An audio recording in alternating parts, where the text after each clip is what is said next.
Finally, welcome to the High Noon Report. I'm Pugs Moran. It is a Thursday afternoon. We do this show every Monday through Friday, noon till whenever. What do we do here? We do headlines, hot topics, current events, whatever it is that people are talking about, whatever it is that's being the buzz out there in the greater world. We'll talk about it. We'll run it down. I'm not going to spend too much time on any one issue. I'll tell you why it's trending. I'll give you my hot take and we'll move on. What we don't do here is play the divisive political game that we might be used to from most other radio talk shows that you hear on the AM or FM dial spread from coast to coast of this glorious country we call these United States.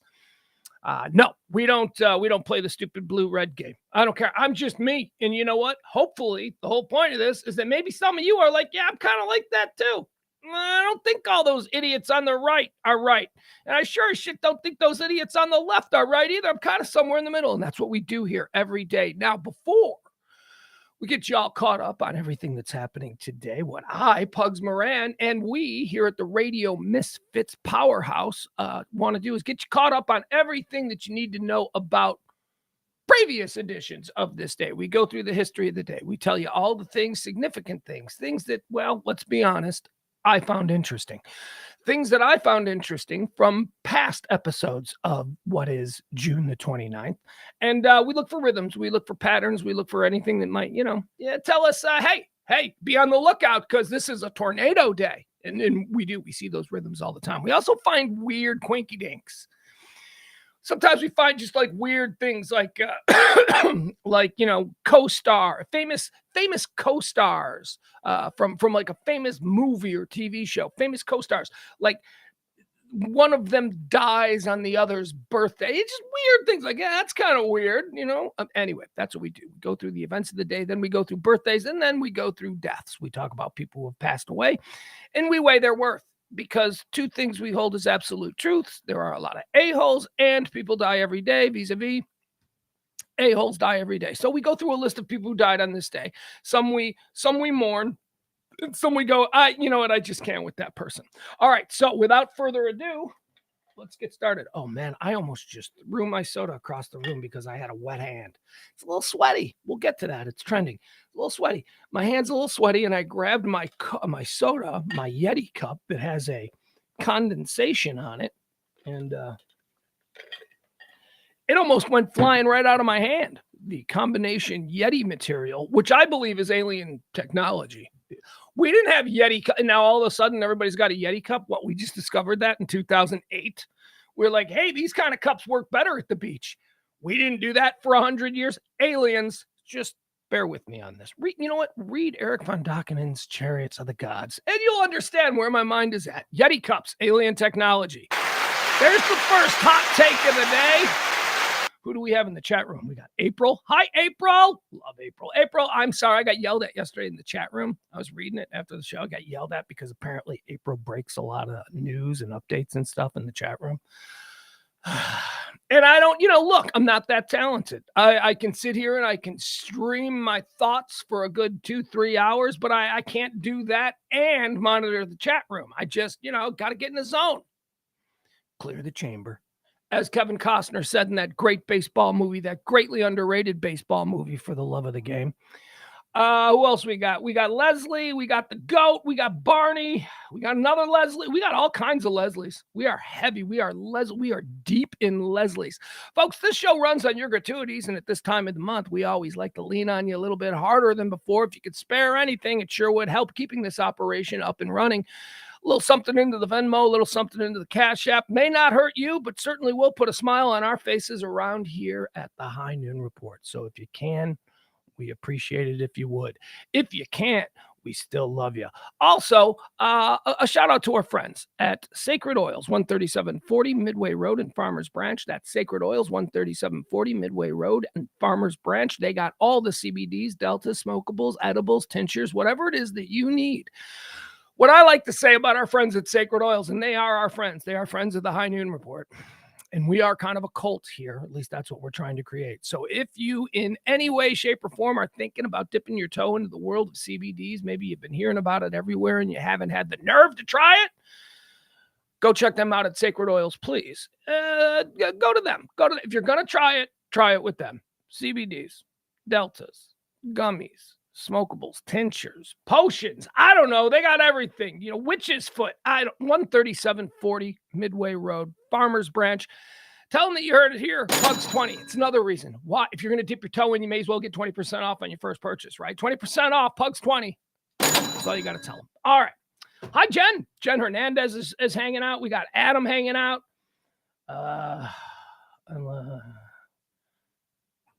What's going on, Adam? We got a big game. Are the Rangers playing today? Adam's like, yeah, I'm about to stop listening to Pug. That's fine. I get it, man. Look, here's the deal. If you were saying that about, I don't know, soccer, then I might be a little offended. But man, I'm baseball Johnny. I need as many people supporting baseball as possible. So I also need as many people supporting me as possible. Wow, look at me. Who do I like more, Major League Baseball or me? Adam, I'm mad at you again. I'm mad. But go ahead, Adam. If you can get your MLB app to work, you go listen to your game. That's fine. But you're going to miss some good stuff, man. Whoa, do we have a good show? And let's get started on it right now. It is the High Noon Report for the 29th day of June, year of our Lord 2023. There are 180 days so far in this year with a good 185 left until we celebrate the new year.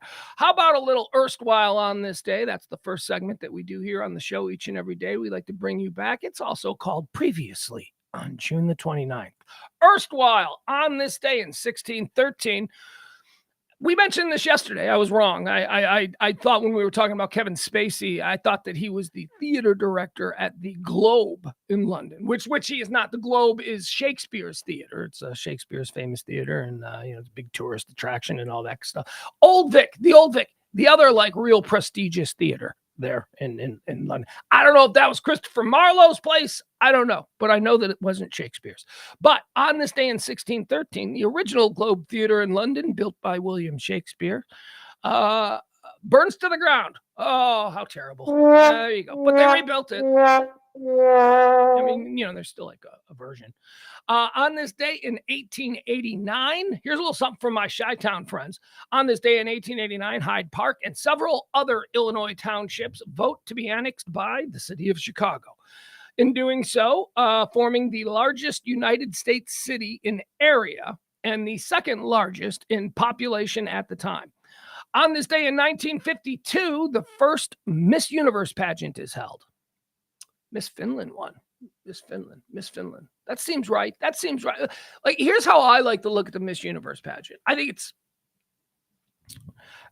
it's based in alien stuff because I'm an alien guy. But I like to look at the Miss Universe pageant as like an alien who doesn't have any preconceived notions about whatever. Just they're looking at this for the first time and they're seeing all of these different hair colors and shades and shades of skin tone. That's how I like to look at it. Finland won. I bet she was like a 6-foot blonde, right? Big giant blue eyes. What was her name? Why, it was Army Kusela. The very first Miss Universe. I'm surprised we didn't shoot her into space. It's like, hey, want to be in it? Because, there were no rules back before around 1995. The world was seriously the Old West before 1995. I could see that, them trying to do PR for the space program and all that and being like, let's put Miss Universe. That would make sense. On this day in 1974, Mikhail Baryshnikov. Sorry, I know the name. I don't know why I tripped up on it. It's Baryshnikov. Mikhail Baryshnikov. On this day in 74, Mikhail Baryshnikov defects from the Soviet Union to Canada while on tour with the Kirkov Ballet. This was a thing, you guys. This was a thing that used to happen a lot. I know it was probably dependent upon the the constrictions of the Cold War and all that, and that's why it doesn't happen anymore. But this used to happen only in ballet, though. It didn't happen in baseball. There weren't a whole bunch of Cuban standout players in the 1960s and 70s that were suddenly declaring, maybe it's because Cubans weren't allowed to come here. But why were Russian ballet dancers allowed to come here? Whenever a Russian ballet company would tour America or North America in the 1970s, somebody would defect. And it became a huge thing. And then everybody pretended like they gave a shit about ballet. When again, ballet is not for... I'm going to be honest with you. Ballet in this country is performed, let's be honest, for about 20,000. For about 20,000 people total from coast to coast. And, we're a nation of 400 million? How many people are in America? How many people are there? Let me see this. What is the population of America? This is the kind of thing that Google can always answer. What is the population of the United States? All right, 331 million people. The population of the United States of America was 331,800,000. All right, 331 million, 331.9 million. Okay, so 300 million people. We got 300 million people in this country. 15,000 are into ballet. And yet in the 70s, because of the Cold War, we viewed it as a win. We were all like, yeah, we care about ballet. Nobody cares about ballet. Nobody. The Cold War. I could talk forever about the Cold War. On this day in 2007, because I'm an old guy, on this day in 2007, Apple releases its first mobile phone. Ladies and gentlemen, we introduce to you the iPhone. The iPhone was born on this day in 2007. Where were you? I don't know. I don't know where I was. I don't think that was a monumentous day in my life. What did I have back then? I probably had a flip phone. I was texting people, couldn't believe, really? I don't have to talk to them. I can text. I didn't need from no iPhone. I didn't, and I'm proud to say I've still never had an iPhone. Yes, of course I have a smartphone, or what are they called now? Well, what are we supposed to call them? I don't know, whatever. Yes, I have a smartphone, but no, I'm not an Apple guy. I'm a Samsung guy. I am. All right, let's do some birthdays. Buana. We're celebrating birthdays. Slim Pickens, born on this day in 1919. Slim Pickens, American actor and rodeo performer. Wasn't he the guy who sounded like that? I don't know. I'm not going to spend a whole lot of time on Slim Pickens because this next guy, we're going to do a super duper birthday celebration for this next guy because he's one of my all-time favorite characters. One of my all-time favorite characters, born on this day in 1930, the absolutely incredible Mr. Robert Evans. Ladies and gentlemen, Robert Evans. If you guys don't know, not Bob Evans down on the farm. No, not that guy. I'm not talking about that guy. I'm talking about Bob Evans, Hollywood super producer. In a time when being a Hollywood super producer was cool. It meant you were like a god. All right, so Robert Evans was this dude. By the way, fun fact, he's dead now. He died recently. But Robert Evans was a fun fact. I was friends with him on Twitter, and I used to have like little late night Twitter back and forth with him. And it was like, because seriously, he is one of my favorite characters of all time. That was a real thrill for me. And then he just died. And I was like, that's too bad. I guess he's not my Twitter friend anymore. Robert Evans was a super producer in Hollywood in the 1960s and the 1970s. He was young. He was upstart. He ushered in an era of filmmaking. He greenlit films that no other studios would, and he just racked up Oscars in any list of the greatest films ever made. Doesn't matter. AFI, International Film Societies, whatever. Any list of the greatest films ever made always include in the top 10 at least one or two Robert Evans films. That's how big he was. Robert Evans, on his birthday, born on this day in 1930. I want to show you this because and I was already a big fan of him before this, but this really took it over. The greatest documentary that I have ever seen in my life. And I love documentaries. I'm always talking about, I saw a new documentary. The greatest documentary I've ever seen in my life is the Robert Evans documentary, The Kid Stays in the Picture. I don't know if you've ever seen it. It is fascinating. If you love Hollywood, if you love stories about old Hollywood and debauchery and how some of these incredible deals got made, how the mob was involved with The Godfather and all of these like crazy cool things, Robert Evans made a documentary about his life and he narrated it. And guess what? He just didn't give a fuck. He didn't care. He's got a few money. He was at the end of he was just telling stories and naming names. Here is the promo, the trailer for Robert Evans, The Kid Stays in the Picture. If you've never seen it, and this sounds interesting to you, this guy is a character. First of all, just listen to the way he talks. The way, hey, baby, swing. I mean, he's like a total man of his era. The language he uses, it's hysterical. He has been both the toast of this town and he's been an outcast in Hollywood. The legendary producer who made Superstars and crashed and burned. A movie-making life few people have led, but it didn't come easy. It was the beginning of the golden era of the new Hollywood. And me, I was lucky to be part of it. My name is Robert Evans. Stardom found him. Big splash. New York businessman dives into pool and comes out movie star.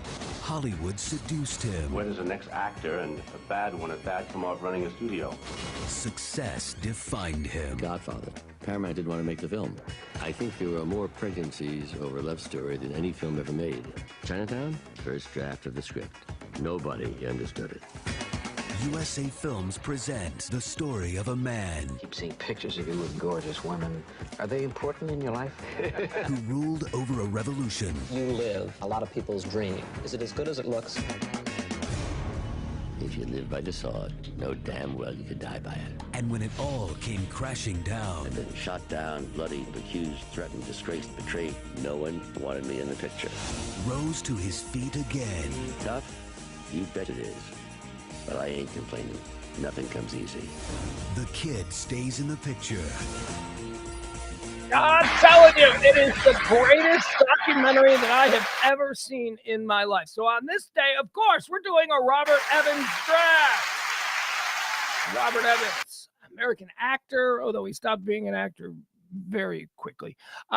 Producer, super producer, and studio head with the very first pick in the Robert Evans draft.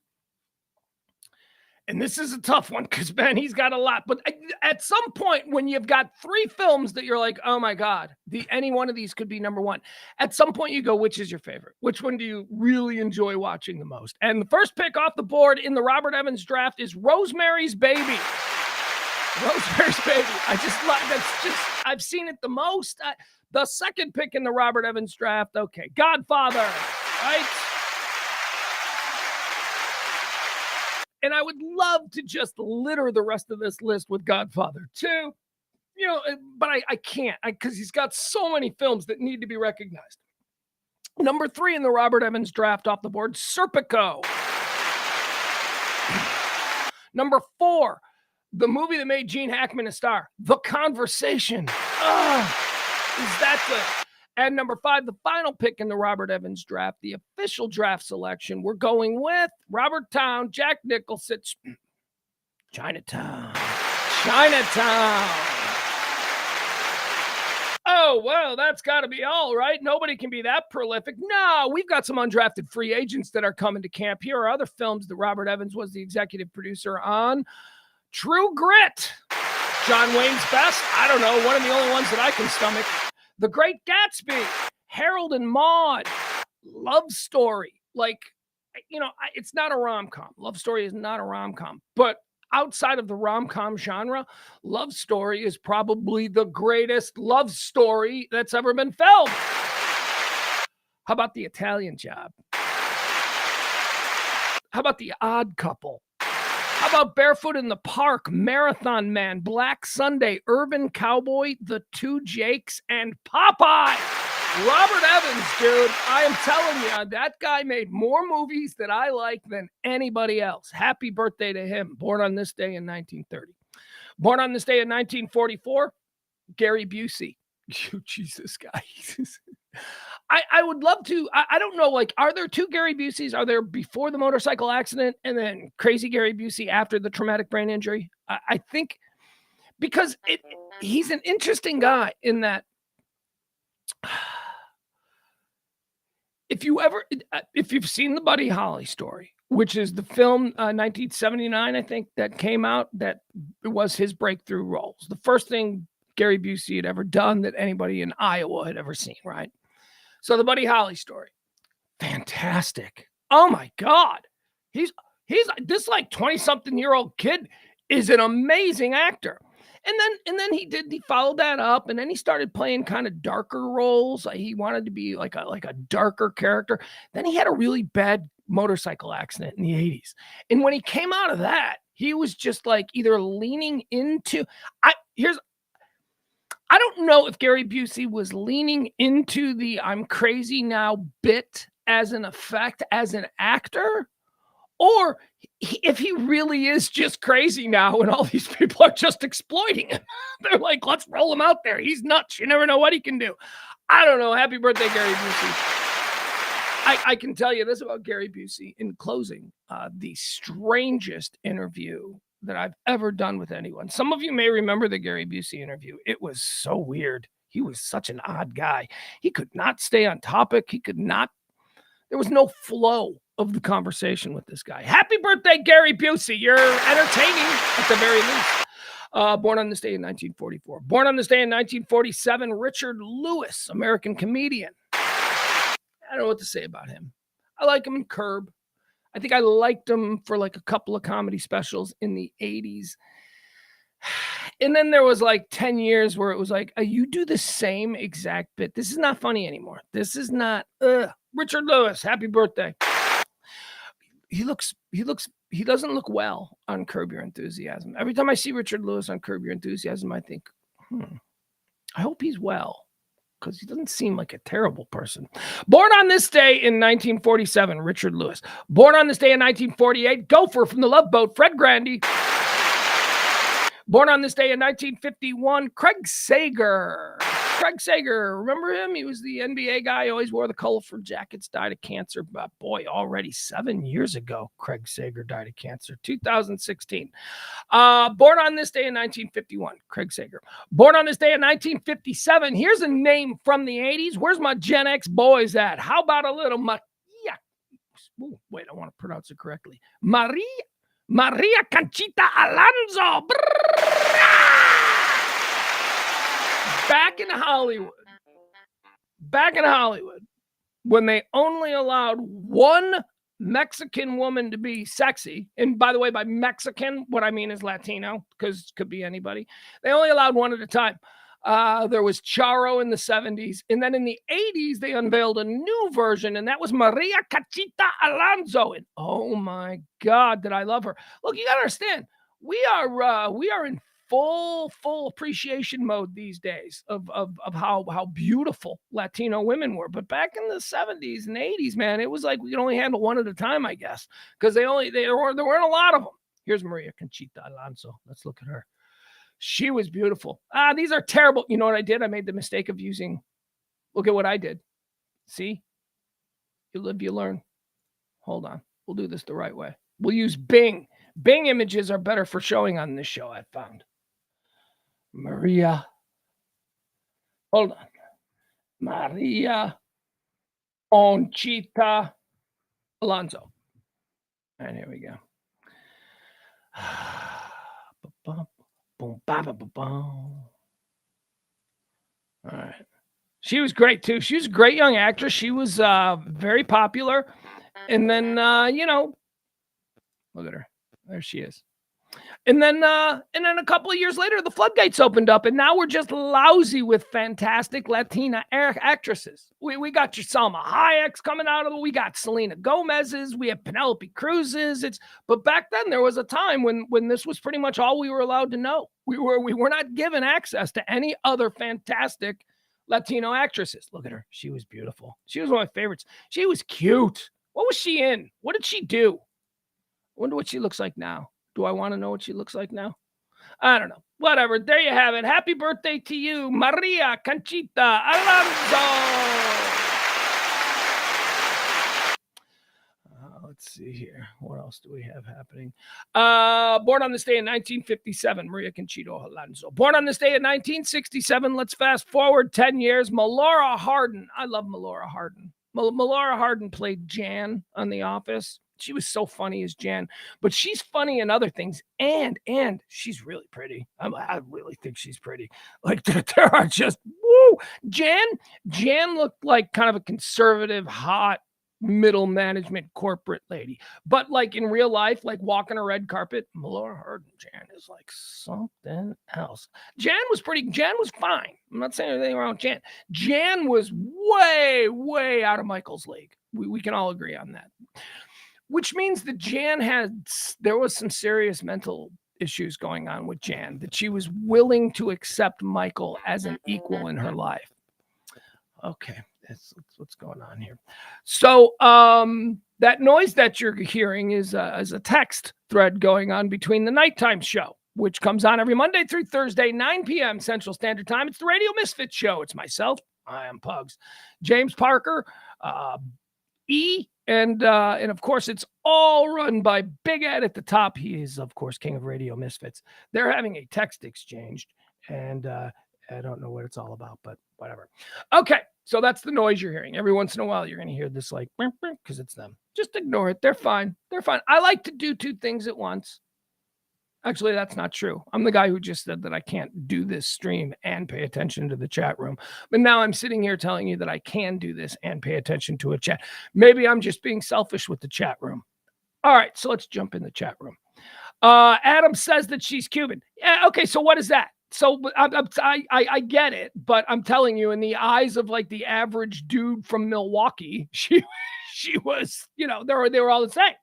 We didn't have this fine sort of assortment of Latino talent to choose from back then. There was Maria Conchita Alonso, there was Eric Estrada, there was Charo, of course, in the 70s. That's about it. So Cuban, whatever, you know, most people, she probably was cast to play a lot of Mexicans. I'm betting that. Fantastic. I don't know what she looks like now. I don't even want to look. I don't even want to know. I'm kind of concerned because I had such a crush on Maria Conchita Alonso. All right, moving on. Melora Hardin, we talked about her. Brett McKenzie is celebrating a birthday today, born on this day in 1976. Brett McKenzie is the other half of Jermaine Clement, the what are they called? Flight of the Conchords. Fabulous New Zealand comedy musical act. Years ago, they had a very interesting show on HBO. Happy birthday to you, Brett McKenzie. Brett. That's a bit. That's a bit from. That's a Brett bit from. Never mind. Doesn't matter. Moving on. Born on this day in 1982, a guy who's again. Here's another example of a guy who, you know, I should hate. He's got everything. Women, I guess, think he's attractive. Well, yeah, obviously. So he's like attractive. He's got a great job. He's head writer of Saturday Night Live. He's a performer on Saturday Night Live, probably the best. I think certainly Michael Che. Colin Jost is having a birthday, are moving into the category of best hosts of Weekend Update ever. They are so good together. He's married to Scarlett Johansson. Oh God, he comes from money, not exuberant wealth, but he comes from money. He comes from country club culture. And he's smart, like Ivy League smart. Colin Jost is celebrating a birthday today. Some people just get all the boxes checked. Born on this day in 1982. Also born on this day in 1982, the incredible Lily Rabe. She's an actress. If you know her, you know her. If you don't, you don't. Born on this day in 1991, Kawhi Leonard, American basketball player. Kawhi Leonard. The Claw Hawk. I like Kawhi Leonard. Kawhi Leonard's long been one of my favorite players in the league. I'm not a big Clippers fan, but you know, I'll watch for Kawhi. I like the defense. What can I tell you? I like that he brings D. You know, Kawhi Leonard. I appreciate, you know, I come from the days of the 90s Bulls. I appreciate athletes, superstars who can play both sides of the court. And Kawhi Leonard's defense has always impressed me. All right, let's talk about some people who have died. Let's move on to these are the people who have died. These are the people who've died. Do we care? We run through a list of people who have passed away on this day, which is June the 29th, throughout history, and we decide, do we care? We got a pretty big list here, so let's run through them quickly. Jane Mansfield, dead on this day in 1967. Jane Mansfield was a bomb. Jane Mansfield was the Kirkland brand of Marilyn Monroe. That's what she was. She was the, I would say, Pepsi to Marilyn Monroe, but she wasn't even Pepsi to Marilyn Monroe. She was like RC Cola to Marilyn Monroe's Coca-Cola. You know what I mean? She was big. She was famous. There was still room to make money and be a celebrity, you know, being someone who's the second place Marilyn Monroe. She got her head cut off in a car accident. She died in a very tragic way. She died in a car accident with her husband, Mickey Hargitay. Mickey Hargitay was a bodybuilder. He was like a Mr. Universe and one of the first famous bodybuilders. Mickey Hargitay, Mariska Hargitay, who we all know and love from the SUV universe. Mariska Hargitay is the daughter of Jane Mansfield and Mickey Hargitay. Do we care? Yeah, we care. Yeah, we care. You ever seen her? One, she's gorgeous. Two, Mariska Hargitay is pretty cool. I like her. We care. We care. Jane Mansfield, dead on this day in 67. Dead on this day in 1978, Bob Crane. Hogan! That's right. Bob Crane. Hogan. Hogan's Heroes. Yeah, we gotta. Do we care? First of all, yeah, we care. At the very least, we're interested. He died in a very interesting way. So let's. I'm not sure. This is the thing. I'm not sure how he died. Doesn't say how he died. Private Life and Murder. Okay, here you go. All right. So Bob Crane, who played Hogan. First of all, Bob Crane was a very interesting guy. He was an extremely successful radio disc jockey in Los Angeles. He was like the biggest, most popular disc jockey in Los Angeles. So, of course, his reign as the biggest, most popular disc jockey in Los Angeles in 1960 only lasted like 4 months, because as soon as he became popular, Hollywood went, you should be on TV. And he stopped being a DJ and he moved to TV. They gave him Hogan's Heroes. Hogan! And, it became a hit, and he became a big TV guy. And then that show went away, and he didn't really have anywhere else to go. So he started doing dinner theater. He started touring the country as Hogan. Because, if you're going to put on Of Mice and Men in Albuquerque, people come out to see the guy who they watched as Hogan, do George and Lenny for you.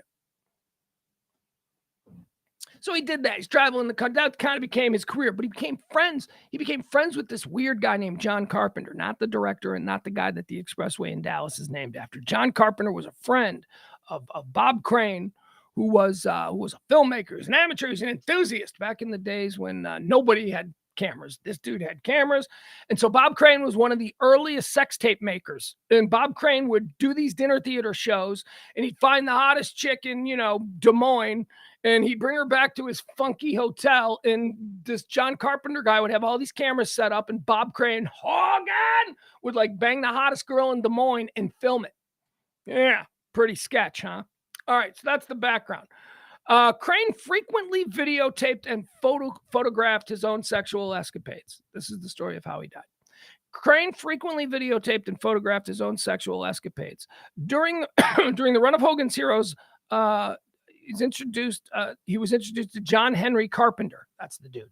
A regional sales manager for Sony Electronics. That's why John Carpenter had all the toys, who often helped famous clients with their video equipment. The two men struck up a friendship and began visiting bars and nightclubs together. Crane attracted many women due to his celebrity status, and he introduced Carpenter to many of them as his manager. Crane and Carpenter videotaped their joint sexual encounters. Crane's son, Robert, later insisted that all the women were aware of the videotaping and consented to it. I don't know about that. But several claim they had no idea that they had been recorded until they were informed by Scottsdale police after Crane's murder.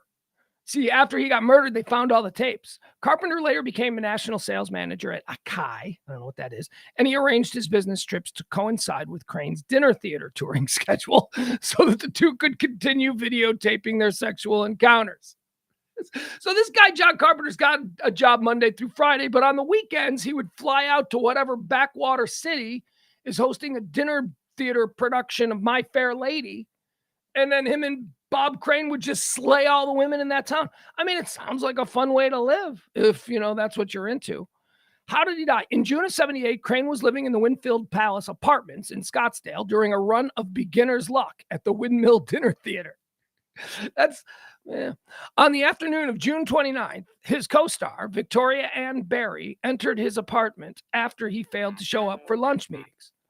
She discovered his body. Crane had been bludgeoned to death with a weapon that was never identified, though investigators believe it to be a camera tripod. Crane's funeral was held. So who did it? The John Carpenter guy is the one who everybody thinks did it. Scottsdale Police Department had no homicide division in 1978. So do we care that Bob Crane died on this day? Yeah, we do. There's a lot we can read about it, but we've got stuff to do. We've got to get into this.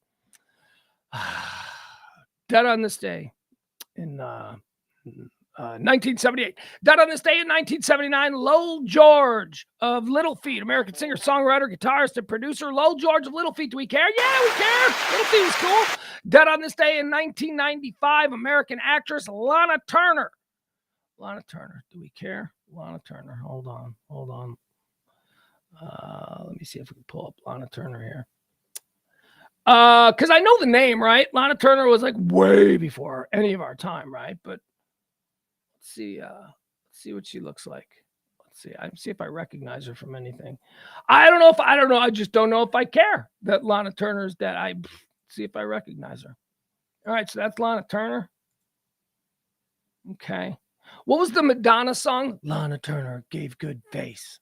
Like she was pretty. Like that. Yeah, smoldering, pretty. Yeah, she's pretty. All right. I can see it. Lana Turner, dead on this day. We care. Not just because you're hot, but, well, maybe just because that. I don't know. Lana Turner. There you go. I've heard of you, and I recognized you, and then I was like, oh, yeah, okay, she's hot. Lana Turner, dead in 1995. We care. Dead on this day in 2002, Rosemary Clooney. Rosemary Clooney was a singer. She was a hot chick. Now, if you remember Rosemary Clooney from the 80s and the 70s, like I do, you remember her as a woman in her 50s, 60s, 70s, an older woman, heavy set and all this stuff. But man, she was hot. She was a singer. She had a bunch of hits, and she was a good-looking woman. And she married like a Mel Ferrer. I think that's who she married. Who was an actor. He was. I was saying earlier about how they only allowed so many Latino actors and stuff. Mel Ferrer, I think he slid in there. He was like one of those guys that they allowed to do it because he was like Spanish or something. He's probably like Colombian, whatever. It doesn't matter. Maybe it does to other people. But my point is that America only allowed certain amounts of brown people. And Mel Ferrer was one of them. And he married Rosemary Clooney. Now, why might we care that Rosemary Clooney? Because all those things I just mentioned aren't really moving the needle for me. Well, we don't have George Clooney without Rosemary Clooney, because Rosemary Clooney, when George Clooney was all beside himself down there in Kentucky, living in the Kentucky suburbs outside Cincinnati, where his dad, Nick Clooney, was a big television news guy. George Clooney didn't know what he was going to do, and he wanted to be an actor, but nobody was supporting him being an actor. And oh my God. And then his Aunt Rosemary in Beverly Hills says, Georgie, come live in our guest house and you can go on auditions. And that's how we got George Clooney. So yeah, we care. We care that on this day, in 2002, Rosemary Clooney died. On this day in 2003, preemptive. On this day in 2003, yes, we care that Katharine Hepburn died on this day in 2003. I don't know, what's the best my favorite Katharine Hepburn movie? That would be Philadelphia Story. I can't do a Katharine Hepburn draft because she made like 200 movies and I haven't seen them all, and it wouldn't be a good draft, but I can tell you, yeah, Philadelphia Story is my favorite. Okay, there you go. We cared. We preemptively said we cared, Catherine. I don't need to recall a bunch of your movies. On this day in 2020, another preemptive we care. Carl Reiner. Carl Reiner died on this day in 2020. Yeah, we care. Dead on this day in 2021, former Secretary of State. Former Secretary of Defense, right? He was Secretary of Defense. Donald Rumsfeld. Donald Rumsfeld died on this day in 2021. Coronavirus got him. I don't know. I don't know what got him. Being old got him. Oh, Rummy. Oh my God. I was a big fan of Rummy after 2000. After the events of September 11th, 2001, I thought that Donald Rumsfeld's demeanor and attitude, at least publicly, regarding what had occurred on 9/11, I thought that he's my defense secretary. This some bitch gonna get this some bitch gonna get us a pound of flesh. That was my thought. I was a big Rummy fan. And now here we are 22 years later, and we know what a son of a bitch he was. We know that he was the guy that basically diverted everyone's attention within the White House and within the Defense Department. He, as Secretary of Defense, who diverted everyone's attention away from Saudi Arabia and basically concocted all this nonsense about Iraq and Afghanistan and the training camps. And, there's a case to be made for Afghanistan, but the case to be made was against Saudi Arabia. And Donald Rumsfeld was the guy who was in bed with all of the Saudi princes and everything, who, when the shit hit the fan, he was like, okay, I'll handle it. Don't worry. No one's going to blame you. We know this now, 20 years later. So do we care that Donald Rumsfeld died? No. Good riddance to you, you son of a bitch. You traitor. You uber wealthy traitor. Guys on the board of a bunch of oil companies. You think he's going to go to war with Saudi Arabia? All right.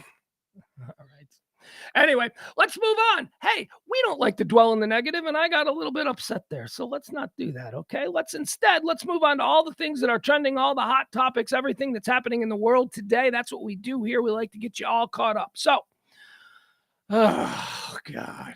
It's like, I always know that the first one we go into, I always know it's going to be a heavy one because it's usually like the biggest story of the day that's going on. But man, I am getting so sick of talking about Supreme Court decisions. You know, it's Supreme Court week. I warned you that. I said on Monday, I'm like, look, every day we're probably going to lead off with another big decision by the Supreme Court because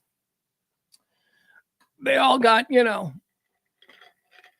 4th of July plans, and they're all getting the hell out for the summer. They're going jet skiing. They're going to go big game hunting. I don't know what they do, whatever the Supreme Court people do.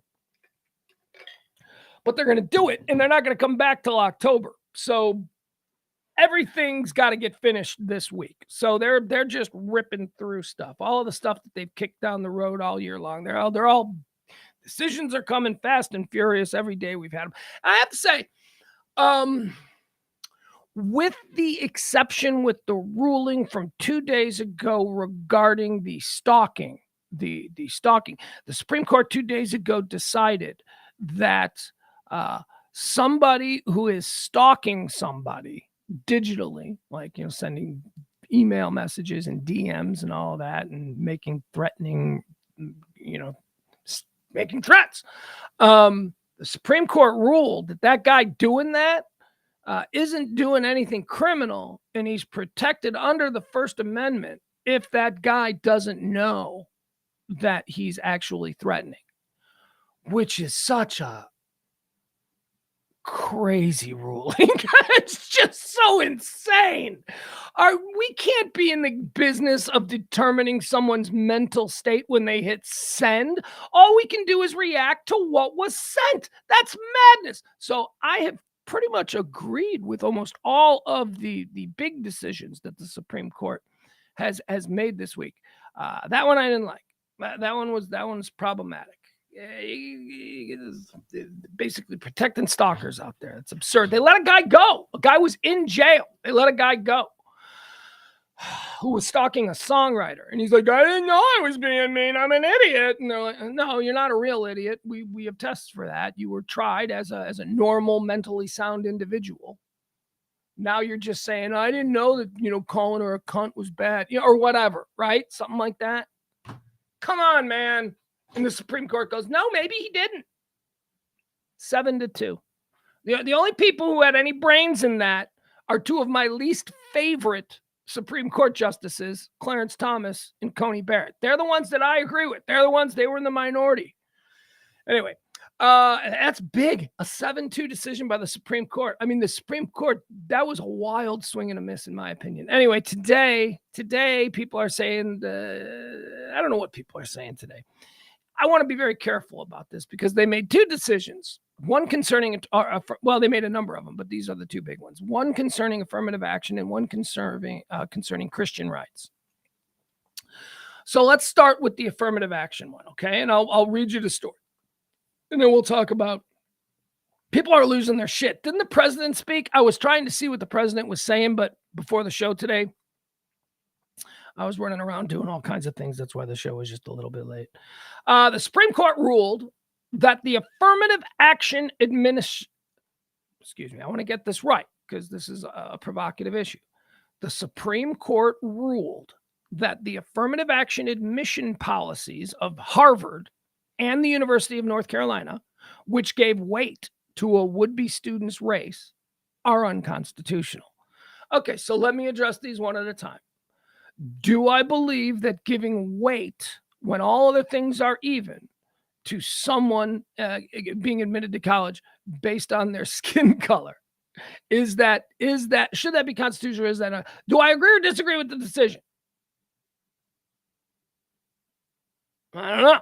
I don't know. The Supreme Court ruled that the affirmative action admission policies of Harvard and University of North Carolina, which gave weight to a would-be student's race, are unconstitutional. So the Supreme Court said that no, you can't consider race. There you go. That's a way to simplify it. Oh my God. The Supreme Court said to Harvard and North Carolina that you can't consider race.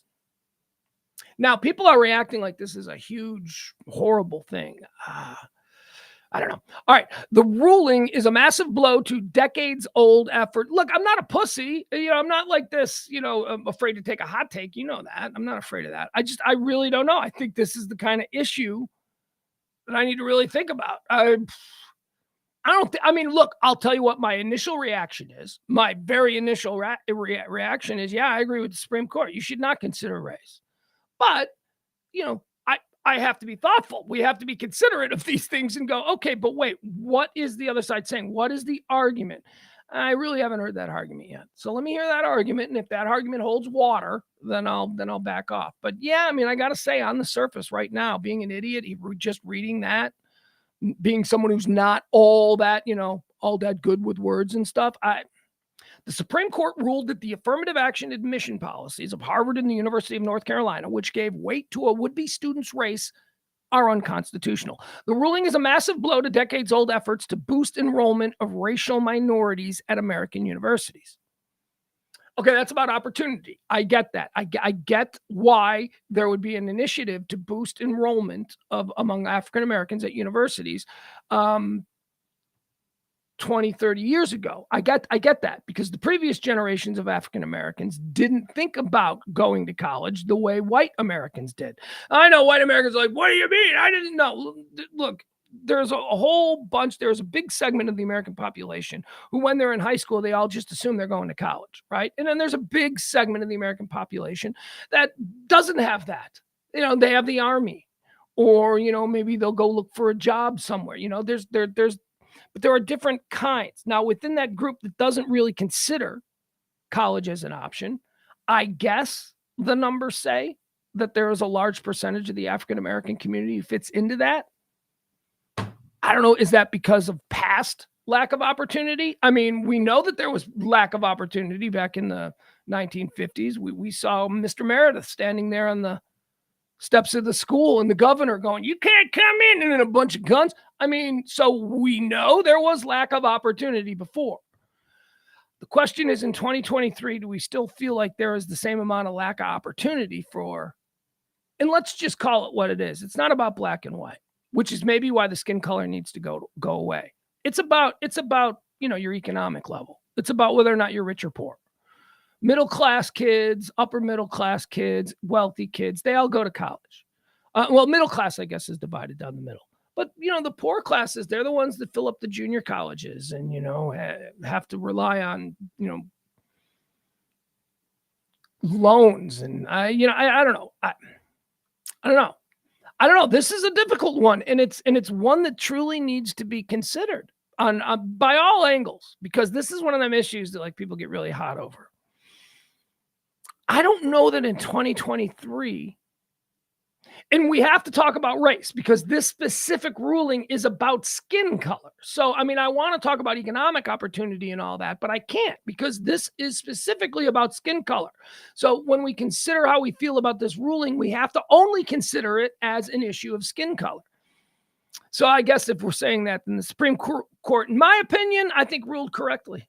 I think skin color shouldn't be it. I think economic factors. I think the schools you came from, the schools you come from give great opportunities, or they can be a huge detriment. We talked about this last night when we were talking about the Highland Park School District here in Texas, where Emil E., who is a co-host on the Radio Misfits show at 9:00, his son is here in the Highland Park School District, and everyone jokingly calls it public-private because it's 100% public school district. It's in the Dallas ISD.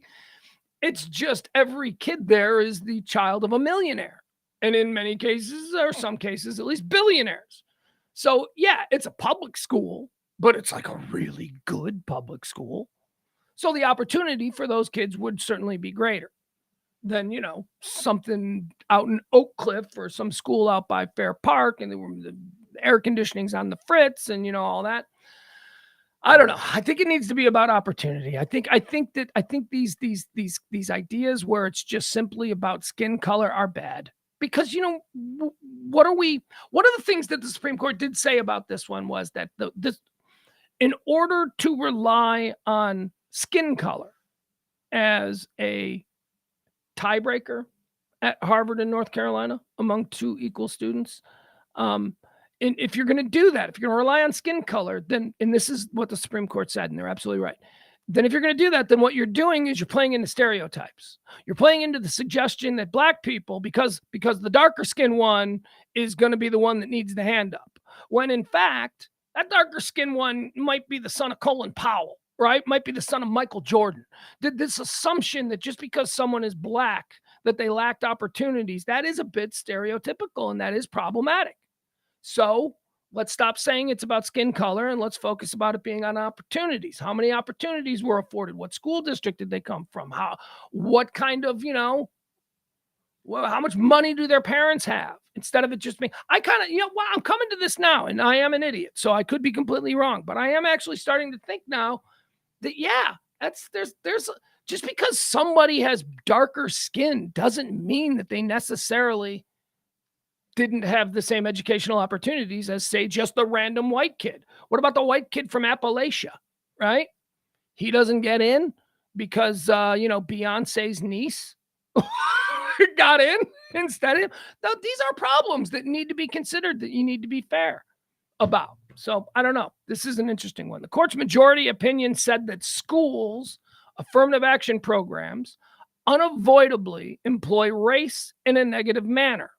Yeah, this is kind of what I was just saying. This is kind of what I just stumbled on through thinking about this. The court's majority opinion said that the school's affirmative action programs unavoidably employ race in a negative manner, involve racial stereotyping, that's what I just said, and lack of meaningful endpoints. Justice Sonia Sotomayor said in her dissent, "Today, this court stands in the way and rolls back decades of precedent and momentous progress." Well, okay. So that's what they're saying about that one. So that's the affirmative action ruling that happened today in the Supreme Court. And that's what everybody's screaming about on your cable news. Biden, I guess, made a speech about it. I missed it. I wanted to see it. I'll catch up on it later. The second big ruling that was made by the Supreme Court rules for Christian mail carrier who refused to work on Sundays. The case concerns an evangelical Christian who claimed the U.S. Postal Service did not do enough to accommodate his request not to work on Sundays. The Supreme Court on Thursday made it easier for employees to seek religious accommodations in a case involving a lawsuit brought by an evangelical Christian mail carrier who asked not to work on Sundays. The case involved a claim brought by a Pennsylvania man, Gerald Groff, who says the U.S. Postal Service could have granted his request that he be spared Sunday shifts based on his religious belief that it is a day of worship and rest. His case will now return to the lower courts for further litigation.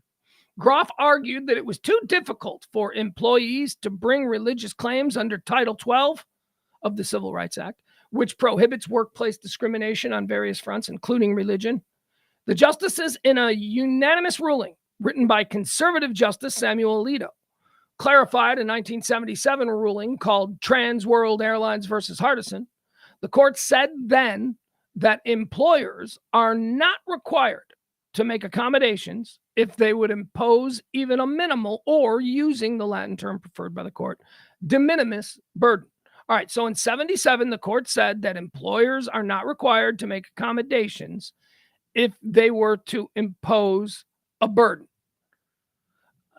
Okay, so basically here's what happened. This guy says that he can't work on Sundays because of his evangelical Christian religion. Now, he got fired for it. And here's what I think about this. We seem to make all kinds of accommodations for other people. Like conscientious objection has been a thing with military, for a very long time. I mean, certainly not in recent times because we don't have the draft anymore, but Muhammad Ali famously, refused to go into the military on religion, and he was allowed, right? I mean, well, he suffered great consequences though, but again, it was a different time. So we can't really apply what was done and what was thought in 1970 to 2023 it's not fair. That's not a fair comparison. I don't know. I'm okay with this. I really am okay with it. But what was the mail doing on Sunday? Who gets mail on Sunday? Look, if you're gonna make a big, this is another tough one. Because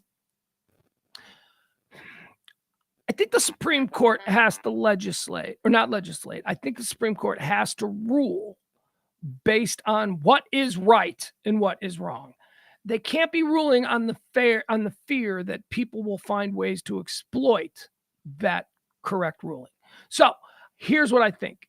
I think that it's right that if people are truly devout in their faith, that there should be some form of accommodation made for them, unless, it's like crazy. I need you to pay me a full-time salary, but I can only work, 10 hours. That's silly. That's different. But certainly when it comes to scheduling, if somebody can't work a specific day because they are devout with their faith, I think that it's, to use the word again, good faith among all parties concerned for the employers to try and make that work, make that accountable. I don't see a problem with that. Now the fear is, of course, that people will take advantage of it. That, oh, hey, they can't deny. Hey, I need Thursday off because I'm going to the Stars game Wednesday night, so I'm gonna take Thursday off, and I consider myself a citizen, whatever. Some bullshit. Make something up, right? So people will exploit it, but you can't. You still have to rule based on what's right, not on your fear that humanity is flawed, because humanity will exploit these things. All right, Supreme Court, two very, very controversial decisions today concerning two very, very hot topics. Let's get out of that. Texas heat. Texas heat is trending, and boy, oh boy, do we have that. We have Texas heat going on. It is crazy. I know last week I was like, this is nothing. Well, it kind of sucks. It's kind of hot. Don't like going outside at all. Got in my car. Had to go to the store and stuff yesterday. I got in my car, and I swear to God, it had to have been like 400 degrees in the car. I burnt myself. I burnt my hand on the there's like a little metal chrome thing right there on the inside door handle. I burnt my arm. I mean, like, really burnt it. Like, I'm like, oh, geez, I need to put some salve. I need to put something on this. All right. I've had enough of the weather. I've had enough of it. What's this? We got breaking weather news. Hold on. I just got a breaking weather news thing. Apparently, there are crazy winds happening in the Midwest. Life-threatening winds, 100 miles per hour, life-threatening storms with 100-mile-per-hour winds rip across Midwest. All right. Yeah, crazy weather. Oh, here, let's watch this. Is this Fox 4? Is this local or is this national? We're here in Dallas. The businesses alike, a whole lot of counties are included under that as this kind of cluster of storms continues racing its way across kind of central Illinois. So hold on a second, folks. I gotta find my place. Here we go. Okay. Let's watch this news report. This is now, if you're here in Texas, we're living this, right? We're going through it. So let's watch this news report. I think this comes from Fox of how our situation, our weather.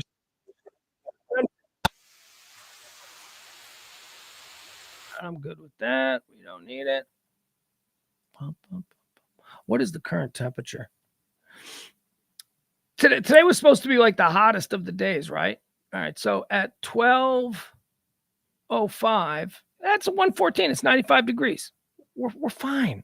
I don't know. It was hot yesterday, but 95 is not bad. Yesterday when I got in the car, it said 102. So, I don't know. Where's this news story? Oh, here it goes.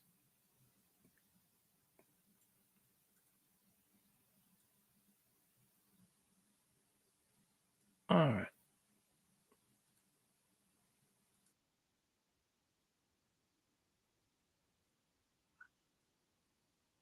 1.5 million Americans watch across this. 15 states. This heat wave, it's continuing to grip the South. And it's not just the intensity of the heat, but it's also the long duration. Fox News correspondent Casey Stiegel is live for us in Dallas, where they've been one of the hardest hit locations in the South. And unfortunately, no real relief is in sight for the region. And Casey, I was just getting a check on power outages. We're still dealing with more than 8,000 customers across the Lone Star State that are without power. That's right, from mostly those severe storms that swept through the western part of the state earlier in the week. But when we're talking about energy use in Texas, we shattered a record yesterday. They're trying to make it seem like it's Heatageddon. Like look at it, even right there above him, it says Dallas live, 90 degrees. It's only 90 degrees. That's not that bad. We're nearly 81,000 megawatts of electricity is. With that said, look, I would prefer it to stick around like 82, 83, 84 for a couple of weeks. Wouldn't that be a nice, lovely summer? But no, it's going to be in the hundreds. How much power Texans consumed, and we're expected to break that record again today with about 83,000 megawatts used. That all, of course, is according to ERCOT, the agency which oversees most of Texas's power grid. And they add that the total available capacity will be somewhere around 101,000 total megawatts today. So hopefully well enough to meet the demand. Now, still 9 people have died from heat-related illnesses, and that's over just the last 8 days, and it's in one county alone in and around Laredo. So these high temperatures are higher than what we normally see. And I think all right, we get the idea. It's hot. It's really hot. But it's not. I mean, I don't know. It seems to me that the meat, it's hot. Okay, I'll give you that. It's hot. It's uncomfortable. It's a pain in the ass. It's like, stop being this hot.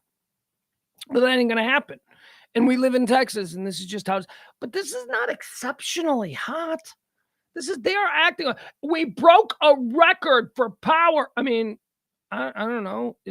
Aren't we going to always break records though? Like, don't we use more and more power as time goes on?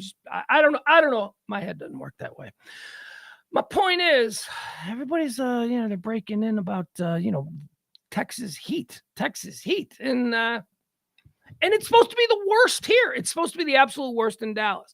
I swear I can remember summers where the temperature was like 110. I haven't even seen 105 yet. 105, seen 105 in Texas a lot. So have you. Anyone who's lived here, it's like, yeah, 105, it's a hot one. But it's not like end of days hot. It's just, I don't know. I did burn my arm, though, in my car. That was weird. That's probably, maybe I should shut up and just be like, it's hot. You're burning your hand on your car. All right. What else do we have here? Texas heat. That's a thing we're talking about. Aspartame. This is a big deal here. Aspartame, which is, probably your favorite sweetener.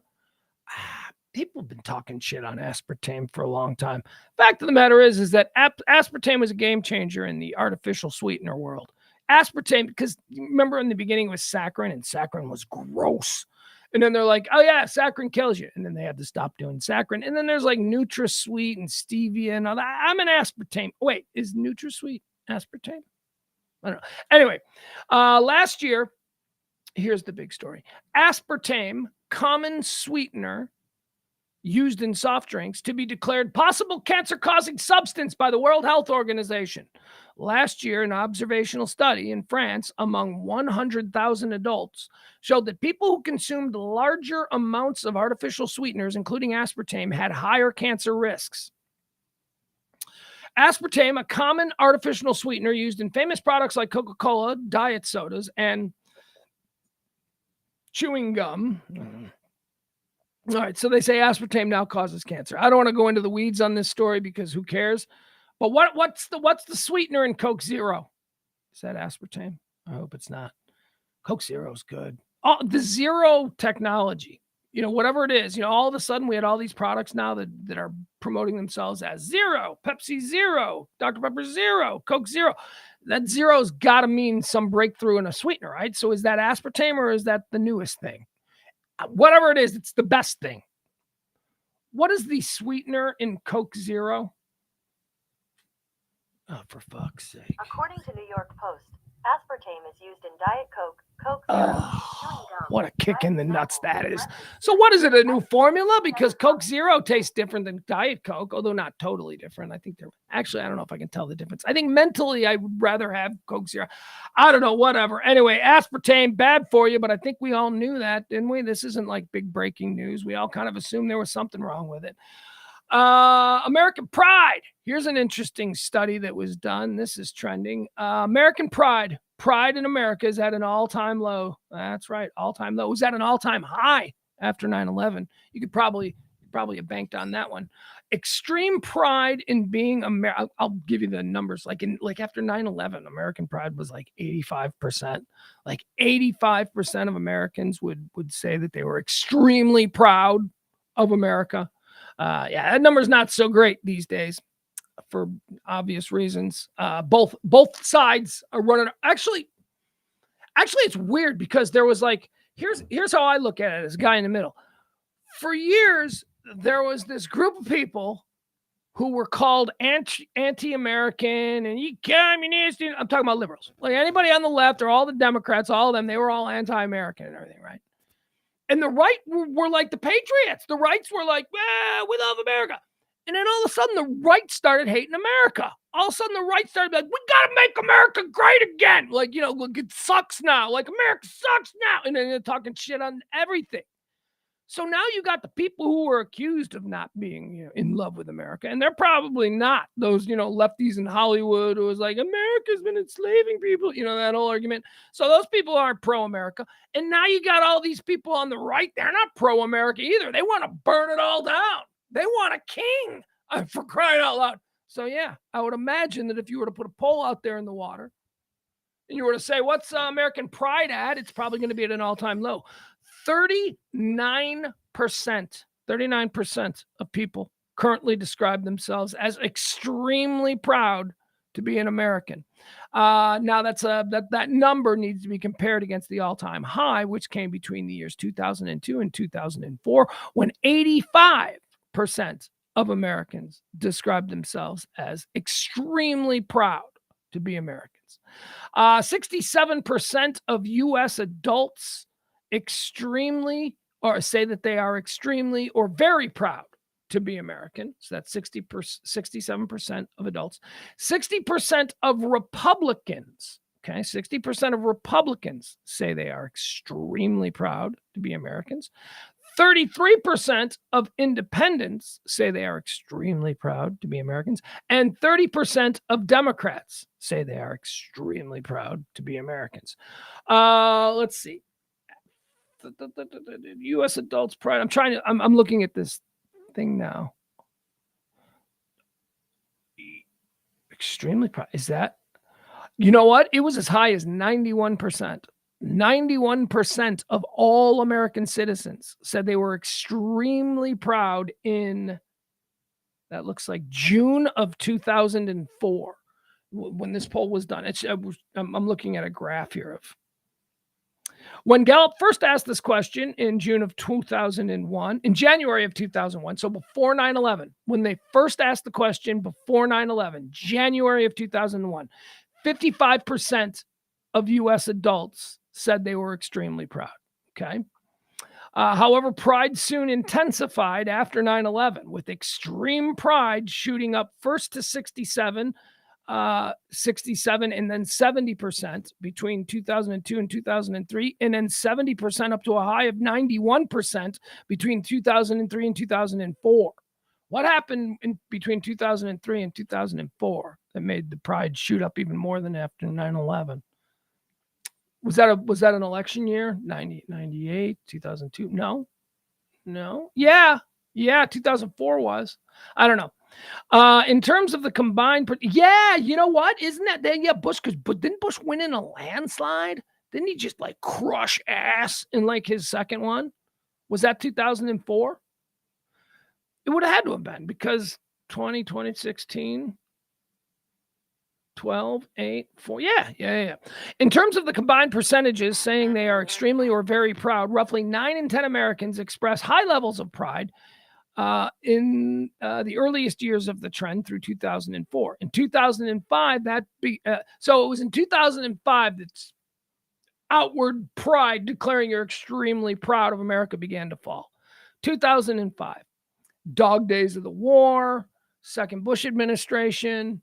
What else was happening in 2005 that we started? I can't think of any single event. Anyway, moving on. American pride at an all-time low, according to this study.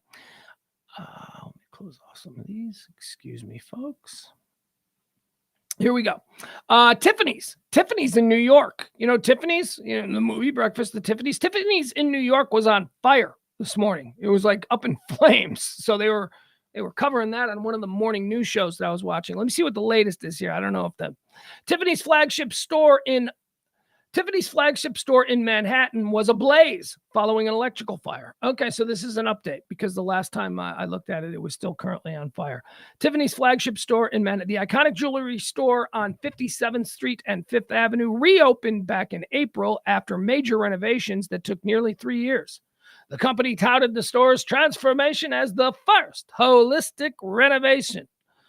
That was in April. And now in June, it is burned down. Burned down. So Tiffany's, I don't know, doesn't say anything about people being hurt. So there you go. Do diamonds burn, right? I mean, is that a concern? Is that something we need to worry about? I don't think diamonds burn. Diamonds can be cleaned, can't they? What else they got? What do they got that's expensive that could go up in flames? Tiffany's does jewelry. Does jewelry burn? Are those boxes fireproof? You would think they would have to be. It's Tiffany's, right? You'd think those display cases would all be, you know, fireproof or whatever. If you're Tiffany's and you have like Tiffany jewelry and stuff.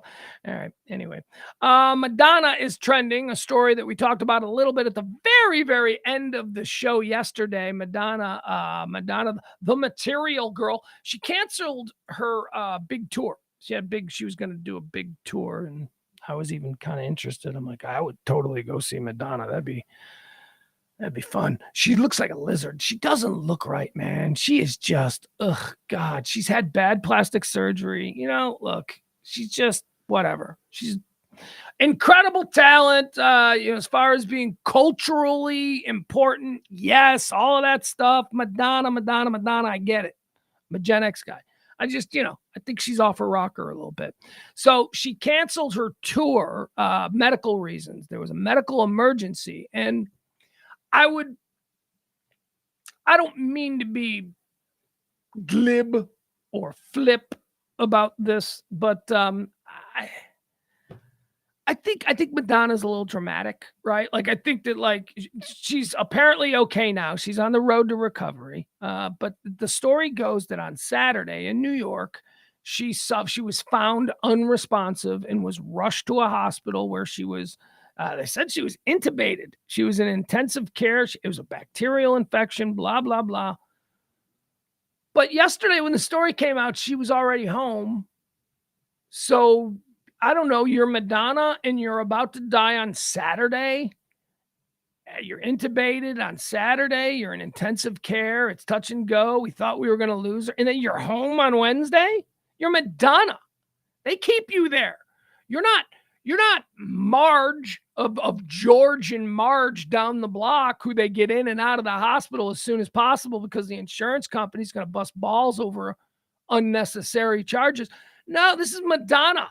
Madonna's got her own wing at the hospital. Why? If they let her home, and if they let her go home, I got to imagine they were like, yeah, well, there's nothing. You're totally in the clear.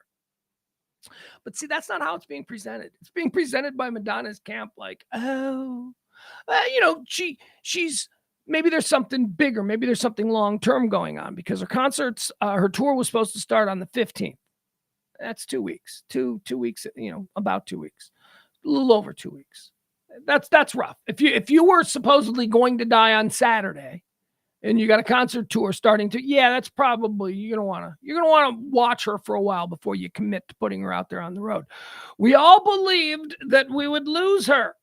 Madonna's family have come together after the 64-year-old was rushed to intensive care with bacterial infection.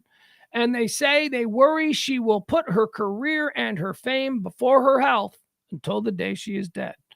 The 64-year-old singer was found unconscious in New York on Saturday and taken to the ICU where she was intubated overnight.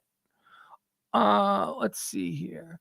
Relatives said they were terrified. Her family was preparing for the worst.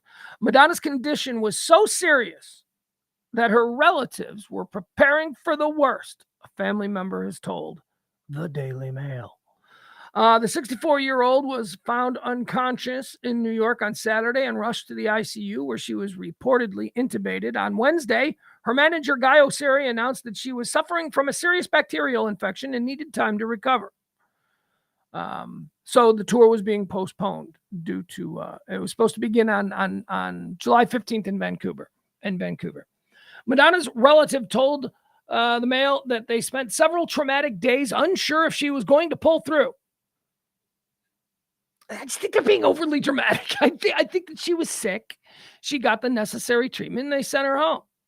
But, this whole thing, unless these are people who, have spent the last 40 years of their life living rent-free off Madonna being their sister, or, you know what I mean? Like, are these people who are really interested in Madonna keeping that money machine churning? I hate to be so cynical about it, but all right. But here's the thing. Madonna's going to be fine. Her tour is going to be postponed. People around her are saying, you know what? She needs to take some time off. She needs to relax. That's a toll-free call. Calls that I don't know. Get that silly circus music so that I know that just dismiss it.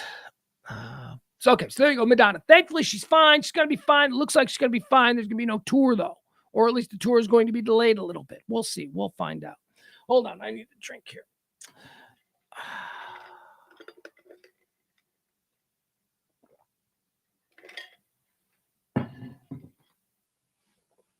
People in the chat room are talking about hanging chads. What in the hell? Ugh, Mr. Popular.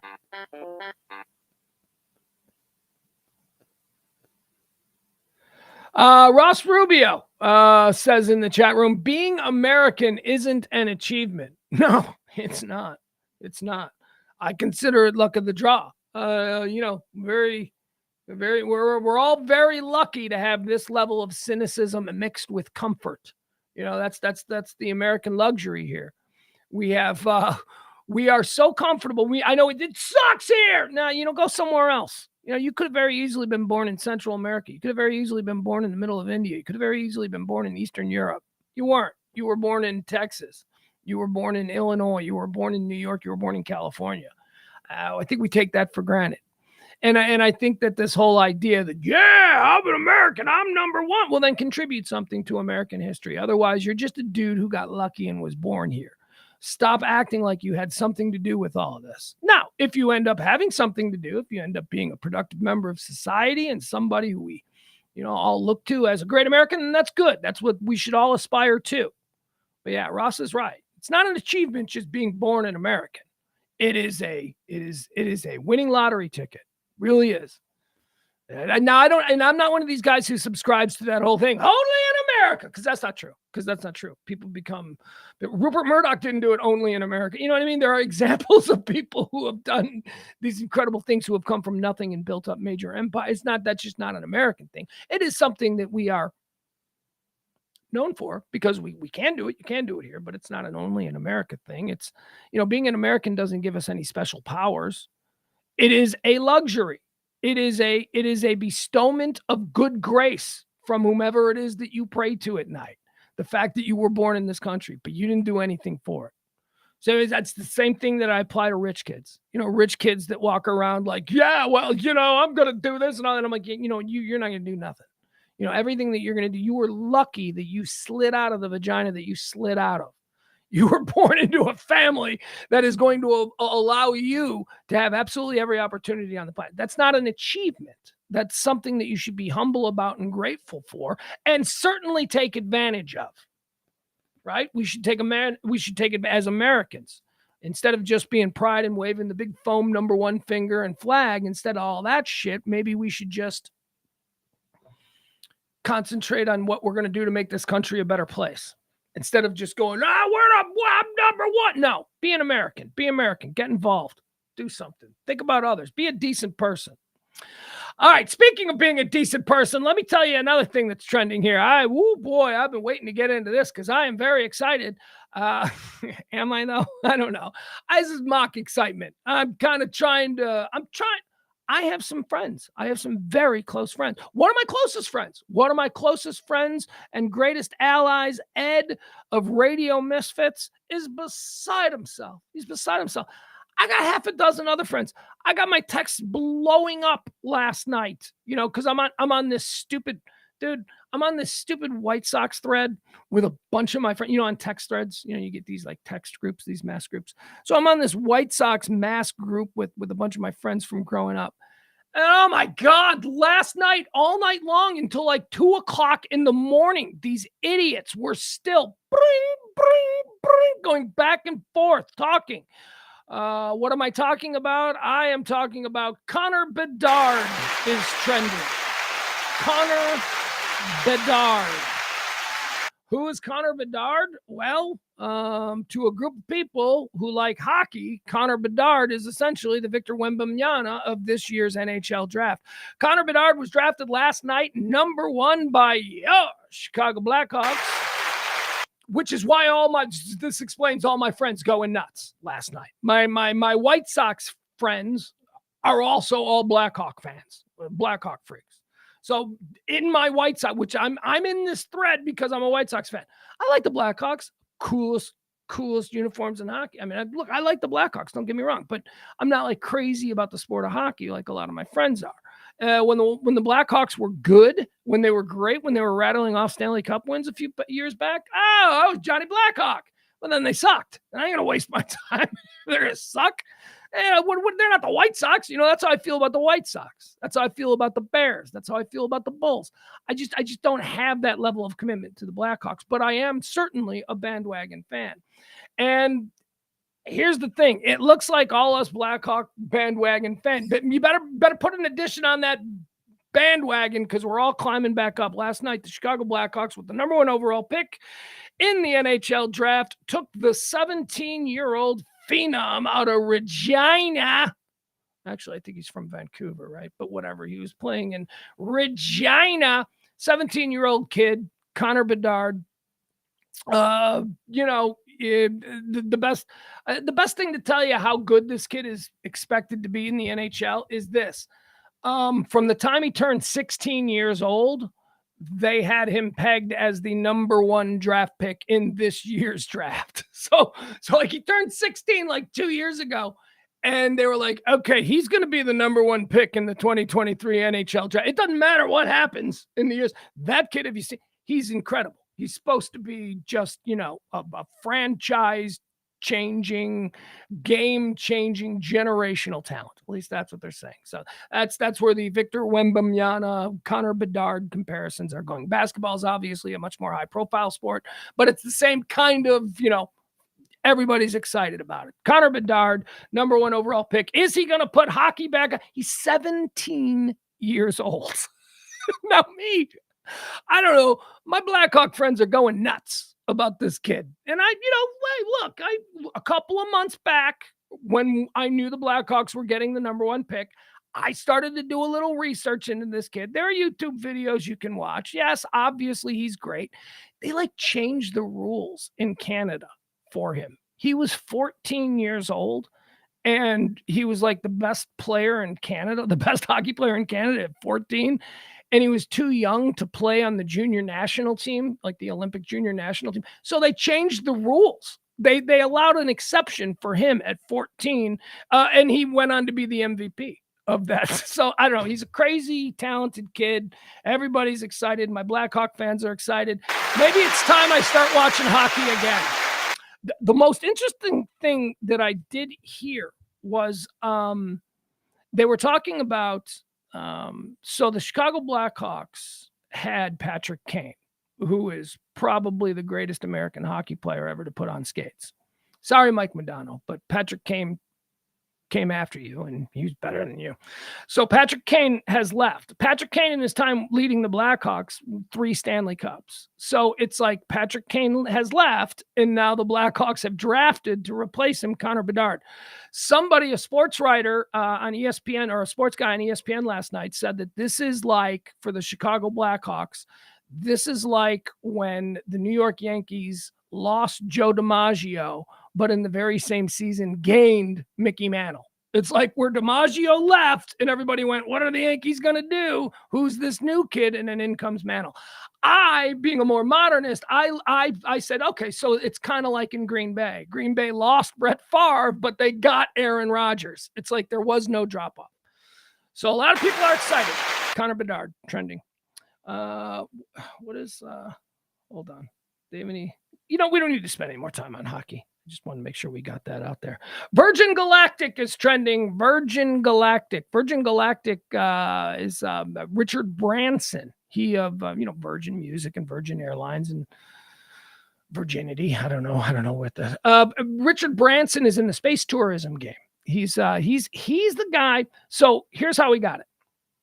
So Elon Musk is working with rockets and delivery systems and the day-to-day work of going in and out of space. That's what SpaceX is about. SpaceX is about making, space accessible, more routine, that kind of a thing. And that's great. That is absolutely what we need to do. Then you have Blue Origin, which is Jeff Bezos's company. Now, Blue Origin is kind of doing both. Blue Origin is also working on rocketry and means of propulsion and all that kind of stuff. But Blue Origin is also dabbling in the world of space tourism, which, they took Michael Strahan up. They took William Shatner up. So they're sort of leading in that category. The third one is Virgin Galactic, which is Richard Branson's, space plane. Right, that's his different. He's not doing rocketries. He's doing a space plane. So they set one up here today. Let's watch this. We got a video. Let's see what this is all about. Let's see what the space plane. Here's what I think about the space plane, you guys. I think it looks. I don't know. It looks like it doesn't look future.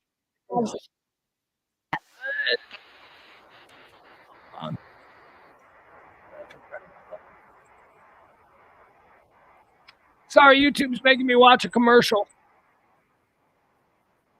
YouTube. Sorry, YouTube's making me watch a second commercial.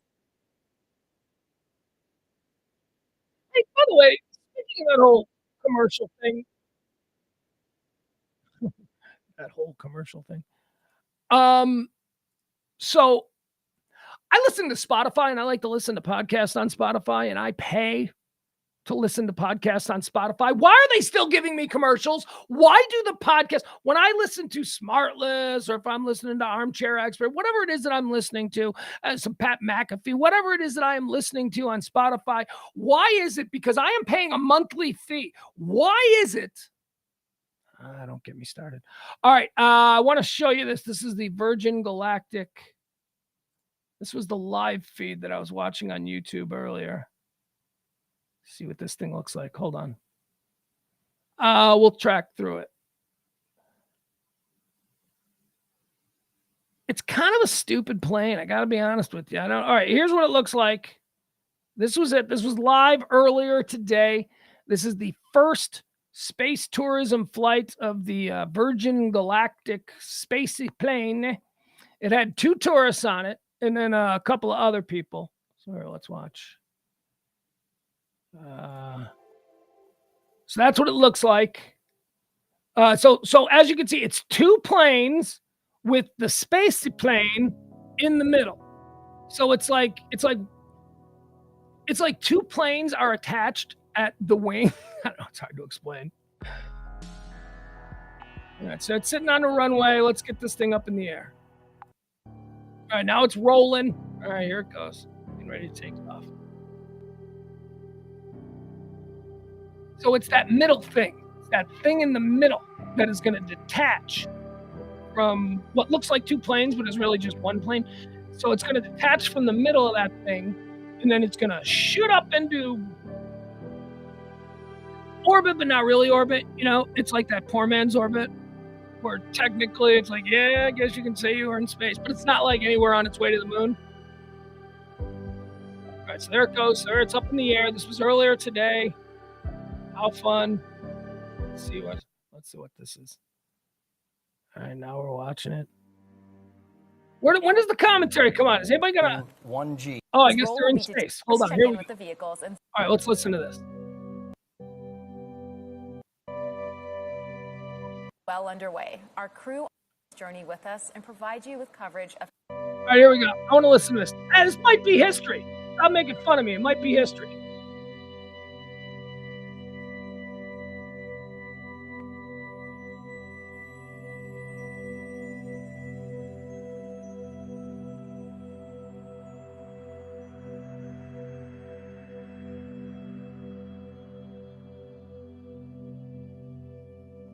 Those are clouds. Come on, bring the commentary.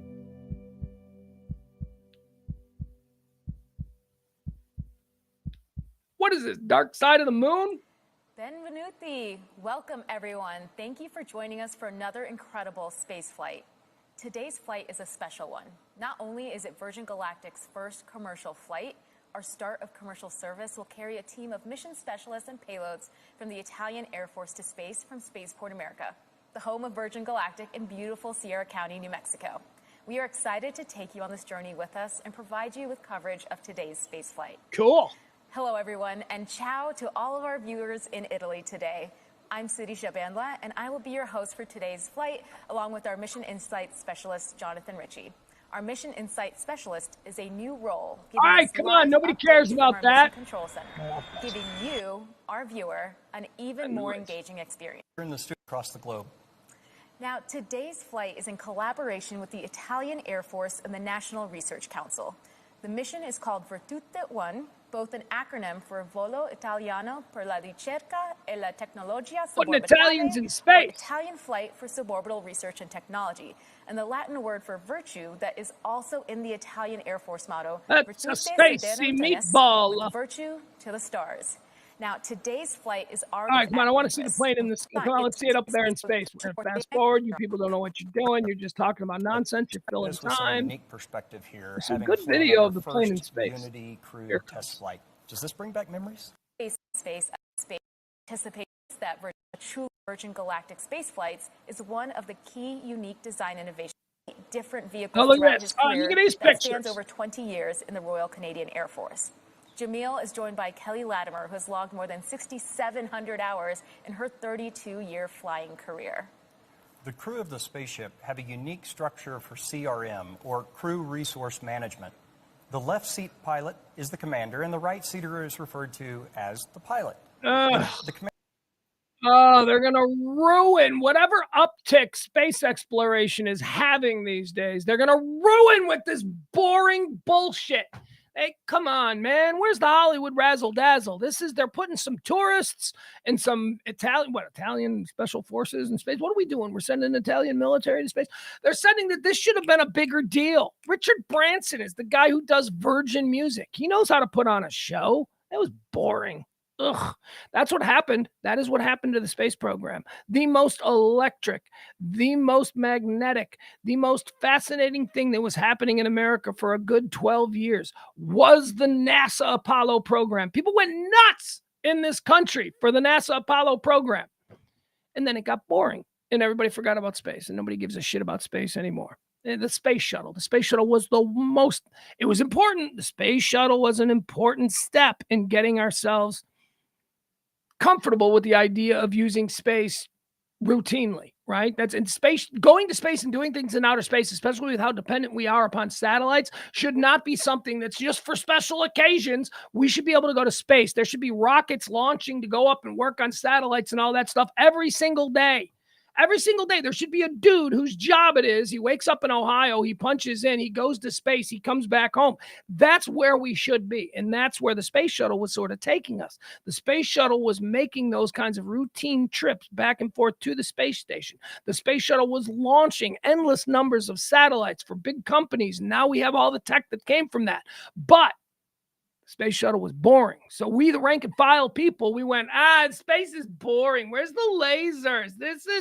So we lost interest. And now we're here and we're dependent on billionaires, which I fully support. If the governments of the world cannot get popular civilian support for space exploration, then let's go to the people who are willing to pony up the money. And if that happens to be the nations or the world's evil geniuses, yes, then fine, let's do it. So the billionaires are all in this game now. And the billionaires got to make it more exciting. I think Elon Musk makes it exciting. I think Elon Musk's presentation of the SpaceX stuff is really good. Bezos had a little bit of a different thing because Bezos went with celebrities, right? So we all tuned in to watch the Blue Origin stuff because, William Shatner was going to space. Branson is the guy who I would expect the better thing. This was a major moment. This was a major accomplishment for Virgin Galactic. By the way, it went up, it came down, everybody's fine. That was boring. They're treating it like, who's under contract to Virgin Records? Who they got?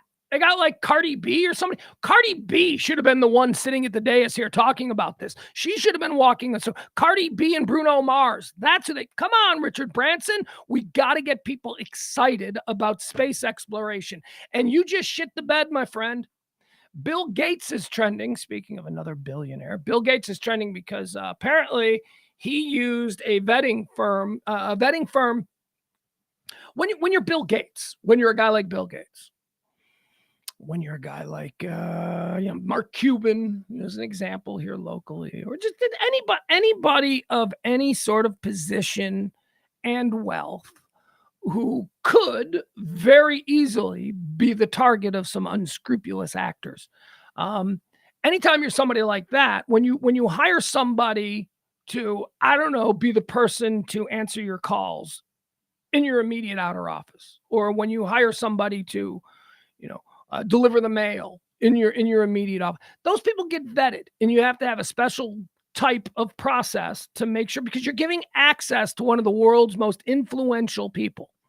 And whatever it is you think about Bill Gates, the lizard man, outer space pedophile guy, whatever it is, whatever your crazy Bill Gates stuff is, he is still one of the world's most influential people. And there are crazy people who think he's a lizard, who might try to kill him. So he has to have some level of insulation between himself and just letting people into his everyday inner sanctum, which is his office. So he hires a vetting firm.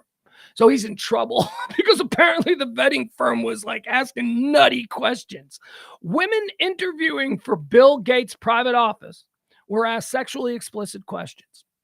All right, now let's try and walk through this. Let's try and figure this out, because if you are the vetting firm hired by Bill Gates, then in the world of vetting firms, I'm sure there's a number of vetting firms out there. And if you're the one hired by Bill Gates, I'm guessing you are one of the big ones, one of the important ones. Okay. So this is a legitimate company.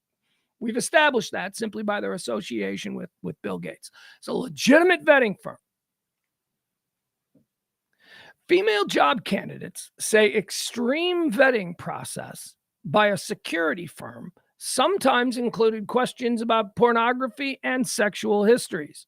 Gates' office says such questioning would be unacceptable. All right, so Gates' office is like not standing by any of this.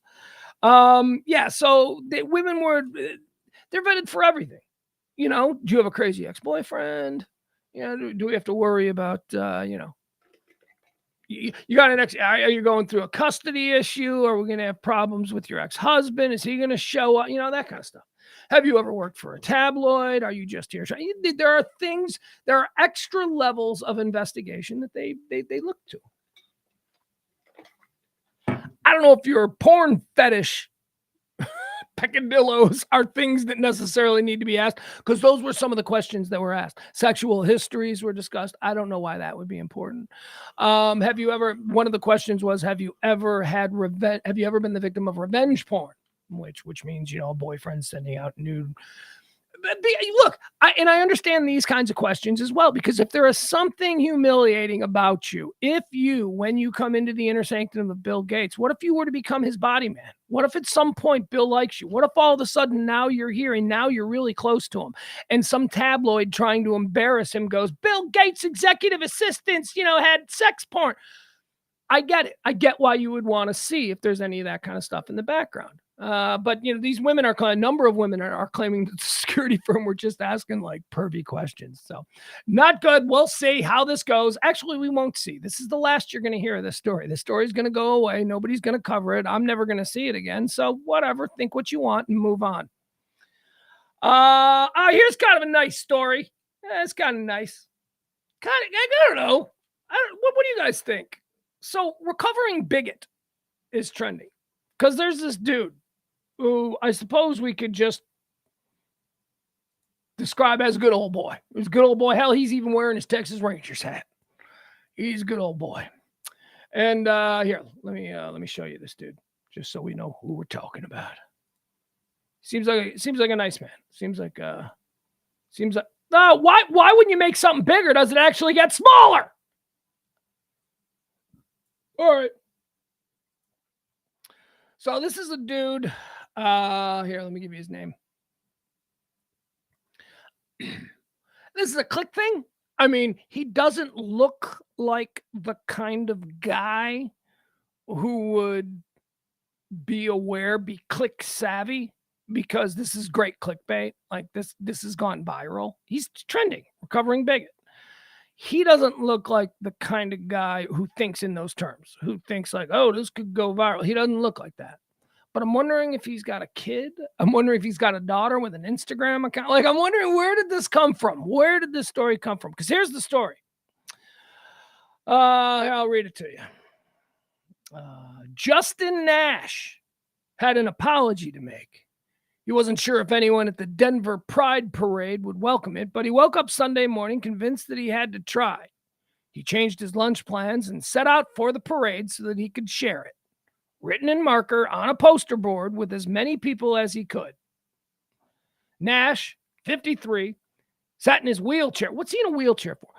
Well, I guess I shouldn't say that. I'm just thinking like 50, is he one of these Walmart wheelchair people? Where you're like, oh, you're in a wheelchair because you're super fat. Ugh. Nash, 53, sat in his wheelchair on Colfax Avenue along the parade route, looking a little out of place in chinos and a Texas Rangers ball cap. Go Texas Rangers! But he gave a sheepish smile as he held up his sign for the brightly colored streams of passersby to see. Recovering bigot. The sign read, I am sorry.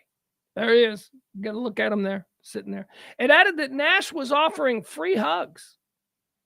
The marchers who streamed through downtown Denver that morning took him up on that offer again and again as onlookers cheered. You are forgiven and we love you and thank you, one person said. Another draped him in a necklace of rainbow-colored flowers.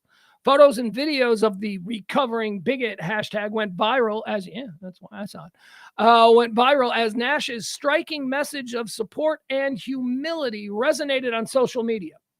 Nash didn't do it as a stunt, he told the Washington Post. My daughter didn't. No, he didn't say that. Nash didn't do it as a stunt, he told the Washington Post. He didn't even plan on attending the parade that day.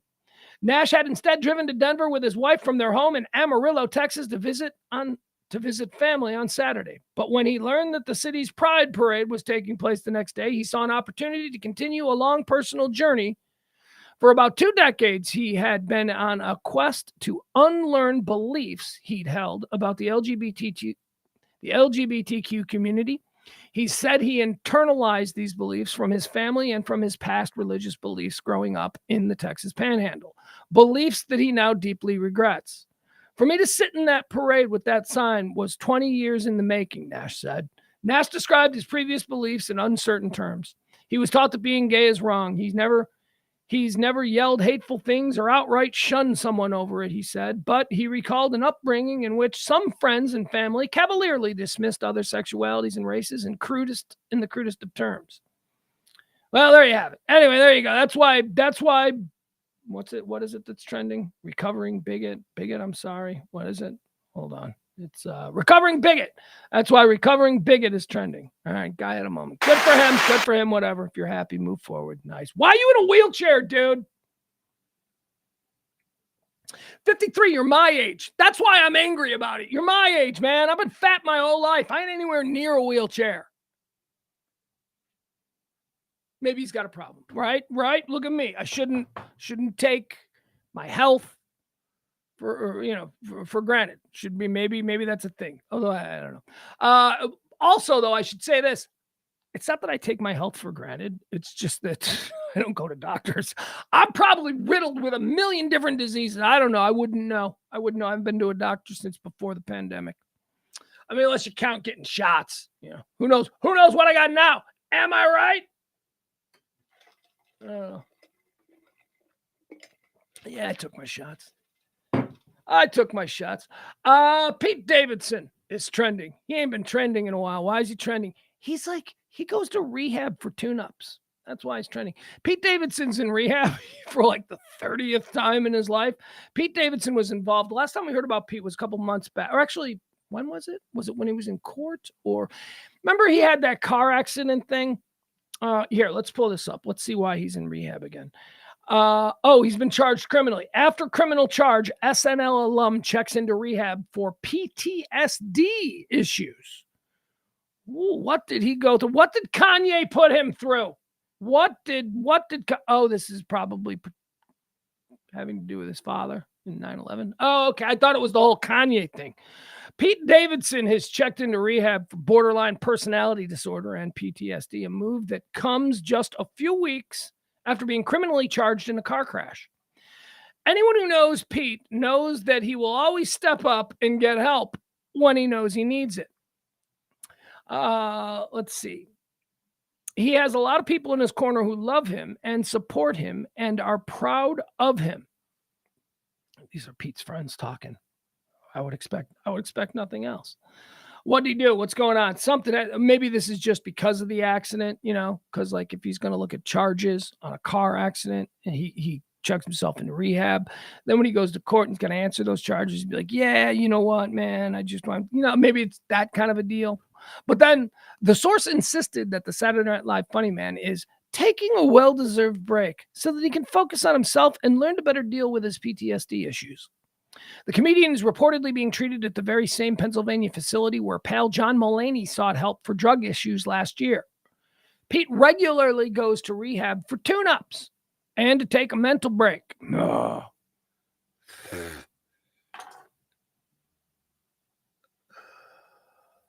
Oh, man. Just tune-ups. Just,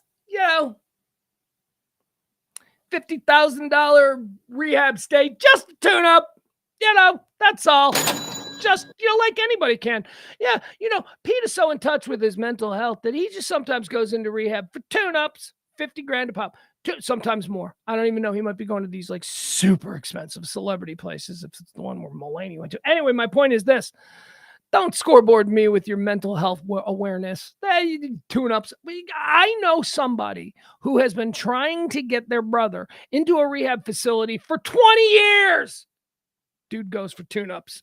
He just goes for tune-ups. Pete regularly goes to rehab for tune-ups and to take mental breaks. So that's what's happening, a close pal said. I'm guessing the insurance companies aren't. I'm guessing this is just out of pocket. It's got to be right. Pete's girlfriend. Did you know he had a girlfriend? Chase Sue Wonders is said to be standing by her man as he works on issues. I don't know who that is. Do we need to take a look at Pete Davidson's girlfriend? I think we do. I think that's exactly the kind of thing that we would do here on the show. Let's see. Her name is Chase. Chase S-U-I. Is that Sui or I don't know. Wonders. First of all, what does she do? She's just a hot chick. Is he just trolling Instagram these days? Let's see. She an actress? Okay, so Pete Davidson, let's run it down. Pete Davidson started out with Cazzie David, who is Larry David's daughter, who's very cute and a very talented comedy writer in her own right. Cazzie David was who he was with. Cazzie David. Then after Cazzie David, that's when he got Ariana Grande. He dumped Cazzie David for Ariana Grande. Then after the Ariana Grande thing went haywire, then it was like a series of people that we were like, huh? Like Kate Beckinsale and other people. It's like, huh? But they were all short-lived. They were all, look who Pete's with now. Then it was Kardashian. Then it became like, wait, what is going on with this guy? It was so that's the rundown. He has been on a hot streak of like really, really interesting women. So now he's with this girl named Chase Sui Wonders. Let's see her. All right, there's one picture of her. There are more. I want to see what she does for a living. Is she an actress or what's her deal? Does she even have a Wikipedia page? Let's see here. Yeah, she's an actress. Says she's an actress. Has she been in anything? She's very pretty. The picture that I've got up here is probably not a really great picture of her, but yeah, she's real pretty. Chase Charmaine Sui Wonders, born May 21st, 1996, is an American actress. She's best known for her roles as Riley in the HBO Max series Generations and Emma in the horror comedy film Bodies, Bodies, Bodies.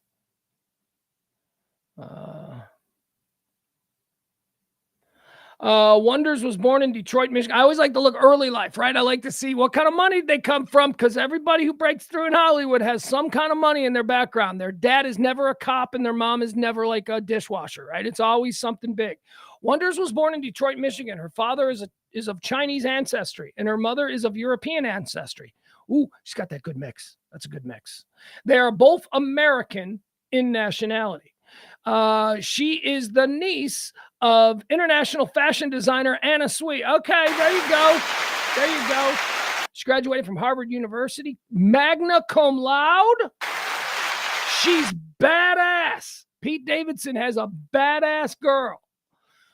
She majored in film studies at Harvard and production. She wrote for the Harvard Lampoon. Oh, man, she's funny. She's funny, smart, appears to come from money, dating Pete Davidson. See what there she is. She looks good there, right? That's kind of sexy. Yeah. I don't know what that is. She's kind of, you know what she looks to me? She looks Native American. Is it maybe that's Chinese mixed with European ancestry? You get like a Native American vibe. Very cute. All right, there you go. That's Pete Davidson's new girlfriend. Good for him. Chase Sui Wonders, young actress. Comes from fashion designer money. Went to Harvard. Graduated magna cum laude. That's very, what can you say? She's not gonna be with him long. She's obviously got her shit together. She wrote for the Harvard Lampoon. She's with him right now because he can help her profile. That's I gotta believe that's what it is. How about this? How about Tucker versus Fox News? There is a metric that's been created to try and figure out who won. Did Fox News win or did Tucker win? The metric says that Fox News has obviously won because they've not really missed a beat. They have lost They have lost viewers in the Tucker Carlson spot. However, they say that they've made up for that in advertisers. They have new advertisers that before would not. I don't know. This is a Mediaite thing. You can take from this what you will. But the interesting that they do show is that they show Tucker's shows how they've fared. And there is some real degradation of the audience for Tucker Carlson's Twitter shows, which he's doing. The fact of the matter, most people don't even know that he's doing Twitter shows is kind of a problem. The core Fox News audience does not necessarily partake in Twitter. So, he's definitely going to have some erosion there. But these numbers are interesting. So since leaving Fox, Carlson has taken to posting roughly 12-minute monologues that he records at his home on Twitter. Elon Musk, who now owns the social media platform, has promoted the episodes and touted their public viewer stats. Tucker Carlson's debut episode drew staggering numbers on Twitter, or so it seemed. Mediaite's Aidan McLaughlin wrote earlier this month that as of this writing, Twitter says 114 million people have seen the 10-minute monologue. That's amazing. That is really big. 104. You could see why they would tout that number. 104. The very first Tucker Carlson Twitter thing got 114 million people. Now, you would expect some drop off because you got looky-loos. I was a looky-loo. I watched that. I don't watch Tucker Carlson, but I watched that. So I'm one of the 114 million people who tuned in for the looky-loo to see what this was, to see what he was doing. I'm very interested in digital distribution. I'm very interested in when somebody who's a behemoth the size of Tucker Carlson comes away from terrestrial broadcasting and steps into the digital world. I'm interested in his presentation, what he's doing, how he's doing it. And I know that 114 million people is a home run. I mean, that is a grand slam home run. All right, so his debut episode drew a staggering 114 million people have seen the 10-minute monologue. His second episode had generated roughly half of that, which is, it says here, not a great trend, but it's still clocked in at more than 50 million. So episode 1, 114 million. Episode 2, 50 million. I was not one of the 50 million, but I was one of the 114 million. So I can be considered part of that degradation. The view metric on Twitter only measures users who have viewed the tweet. They're not even close to being comparable to cable news ratings, which are measured in terms of concurrent average. That's true. That's true. So like, it doesn't mean television ratings, the people are actually watching. They're sitting there and they're paying attention. The Twitter clicks, it's just a click. You could just have a machine that clicks, a million times. You know what I'm saying? Like it's more penetrate. There's deeper penetration with the way they measure cable news viewership than the way they're able to measure Twitter and social media clicks. The metric only measures users who have viewed the tweet. They are not even close to being comparable to cable news ratings, which are measured in terms of concurrent usages. Earlier this week, Carlson dropped his 7th. So he's done 7 of these. Earlier this week, Carlson dropped his 7th Tucker on Twitter episode. And as of this writing, the tweet has 14 million views. Okay, so 14, but that's just this week. I mean, you'll see how that climbs. Again, that measures only users who have had the tweet served to them, not individuals who have watched the video. The actual number of people who are still watching Carlson's Twitter so far is far lower. And then they go into the Fox and they talk about Fox's advertising, whatever. I don't know why you're trying to, who cares? Tucker Carlson is a ridiculously wealthy guy with a lot of influence. He's going to have reach no matter where he goes. I don't understand this. Move on. Both of you move on. Okay. There you go. We're good.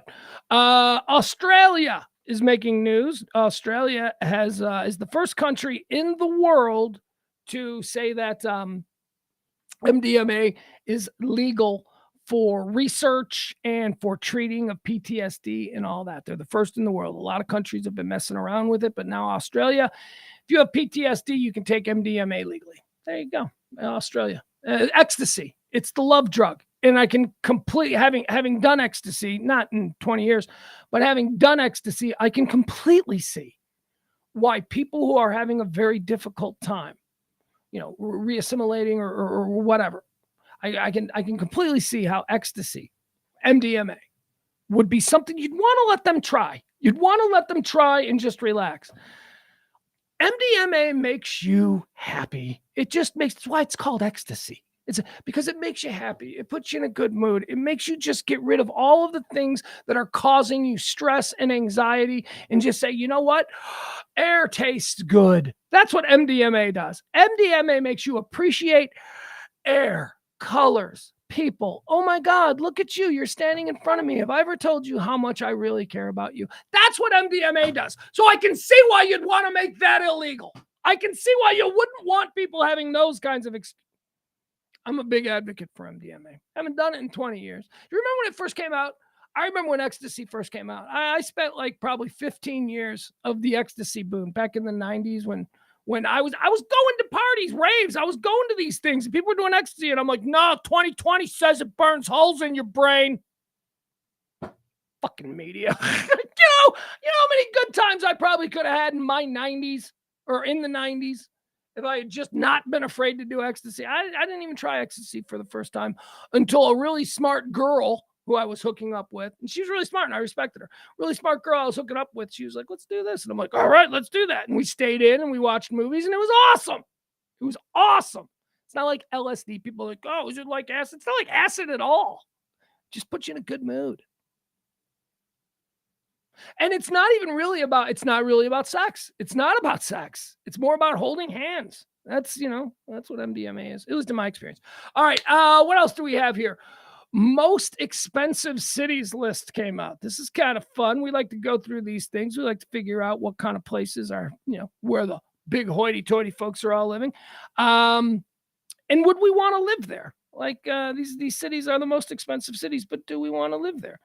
Okay, hold on. Let me find this. I thought I saved the list. Here it is. Full city ranking.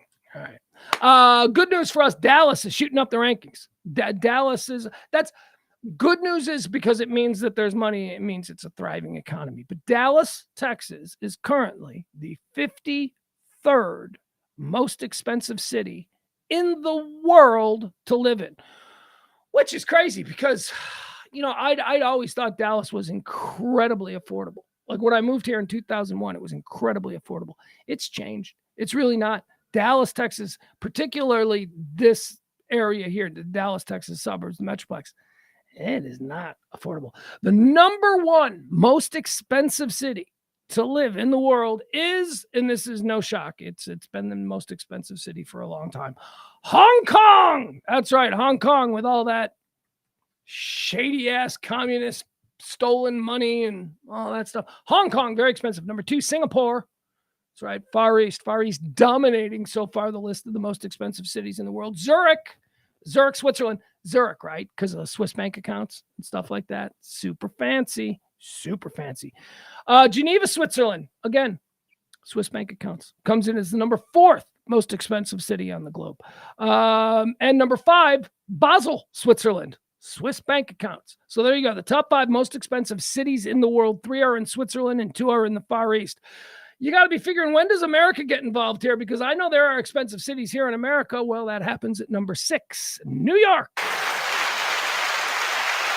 New York this time is the number 6th most expensive city in the world. It was, it says here, it was number 1 before. Oh, no. It's a change of 1. It changed 1. It was 5. New York City was 5 last time, and now it's number 1. Rounding out the top 10, another town in Switzerland, Bern, Switzerland, is number 7. So there you go. That's 4 in the top 10 in Switzerland. Tel Aviv, Israel is number 8.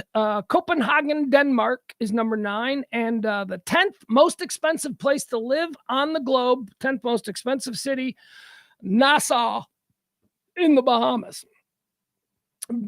Like offshore accounts, I'm thinking, right? Like crazy, stupid money. All right, there you go. Those are the top 10. Los Angeles comes in at number 11. Los Angeles in the United States comes in at number 11, most expensive city. I'm trying to see if there's anything else. San Francisco, I knew San Francisco, and Honolulu. San Francisco and Honolulu are 14 and 15 most expensive cities in the world. London is 17. Dubai is 18. Tokyo is 19. Boston comes in at 21. Miami at 22. Washington, D.C. at 23. Chicago, Illinois at 24. Rounding out the top 25, Vienna, Austria. All right, let's go down to the worst. You want to go down to here if you're really trying to stretch your dollar, okay? You really want to live high off the hog. Where do you got to move? Well, hold on. This is a big list. Oh my God. We're 200 plus cities.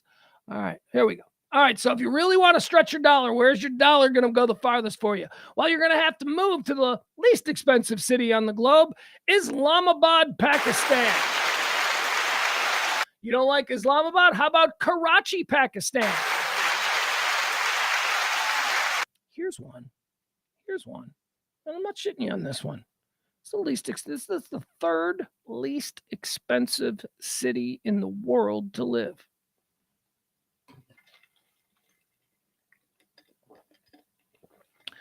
I think I could live in Havana. Havana, Cuba. I mean, I know it's not really communist anymore. We don't know what they are. Whatever it is, it's a work in progress. Havana is beautiful. I bet I could live on the beach. I bet for a house, it cost what? What would it cost American dollars, a beach house in Havana? Like 40 grand? You could probably live. There you go. Havana, the 3rd least expensive. It's 90 miles from Miami. 90 miles. Shit really hits the fan. It's not like I'm in Karachi, Pakistan. I'm in Havana. I can get out of Havana. Probably swim to Jamaica. I don't know. I don't know what the Caribbean is like. Obviously. But I'm sure that there is, there's places. I don't feel that scared about being in Havana.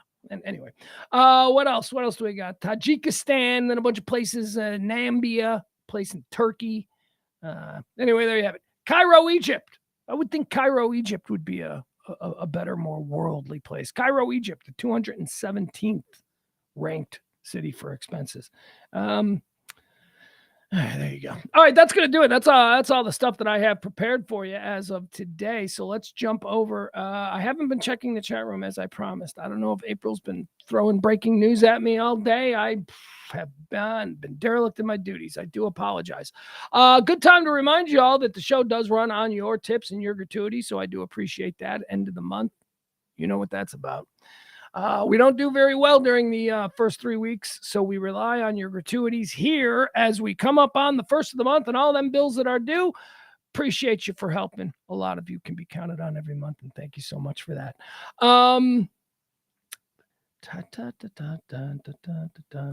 Let's see here. What do we have? Tom Hanks is trending. What did his human head fall off? People are like, he's a lizard. Why is Tom Hanks trending? Is Tom Hanks trending because of his shithead daughter? Or niece? Do you know what I'm talking about? Is that why Tom Hanks is trending? Hold on, let's see. Let's see why Tom Hanks is trending. Do you know what I mean when I'm talking about Tom Hanks's niece? You might not, because I didn't know that this was a thing. Apparently, there is a show. Hold on, there's Tom Hanks. Apparently, there is a show on TV. It's like CBS. It's on network TV. This is how little I pay attention to network TV now. There's a show on TV. It's like a reality show, and it's all people who are related to celebrities, right? And I guess the point of the show is you got to guess, like if you're, I don't know, Buddy Hackett's grandson, Buddy Hackett's grandson, and you're in there with Shakira's sister, and you got to guess who her famous. Oh, so I'm guessing your sister is Shakira, and then whatever. It's a stupid game. Actually, it's not stupid. It's actually kind of fun. I just wasn't aware of it, and I feel like I can't really articulate what it's about well, so I'm lashing out at it. That's my own issue. But honestly, it does. It looks like a fun game. But anyway, this week they eliminated Tom Hanks's niece, who threw a gasket. Blew a gasket, threw a shit fit. I wanted to say throw a shit fit, but I said threw a gasket. She blew a gasket when she was eliminated. The dude looks at her and goes, Tom Hanks is your relative. And she's like, what? And she got all upset. Wait, maybe that's why. I think that's why he was taking some heat. He's like, Tom Hanks, your family kind of sucks. Oh yeah, here it is. All right, so we got it. Here, you want to watch it? Yeah, we'll watch it. Let's watch Tom Hanks's niece act like a complete. This has to be a bit. Like, I'm guessing. Oh, here we go. All right. So this is why Tom Hanks was trending. Let me get rid of that. That's his niece right there. It's kind of cute. I don't know if she's Tom. I didn't watch. I don't know if she's Tom Hanks' niece or if she's Rita Wilson's. You know what I mean? I don't know if she comes from the Rita Wilson side or the Tom Hanks side. I don't think it matters. I think if Tom Hanks is like her uncle-in-law, they'll still cast her on the show because he's a big name. Here you go. I helped you. Hugo, who do you think Carly's claim to fame is? Look, it's a couple Jonas Brothers hosting. I think your celebrity relative is...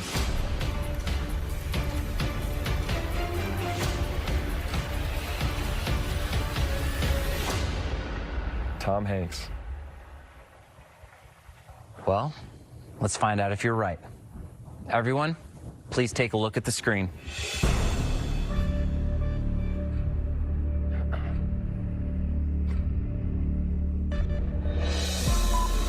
Well, all those people are related to famous people. Oh, come on! It's so cool. Oh my God. Wow.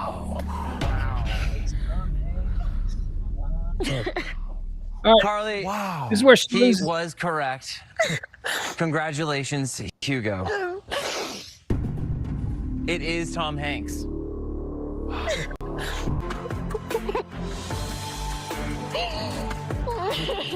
She's got to know she's mic'd up. She's got to know she's still mic'd.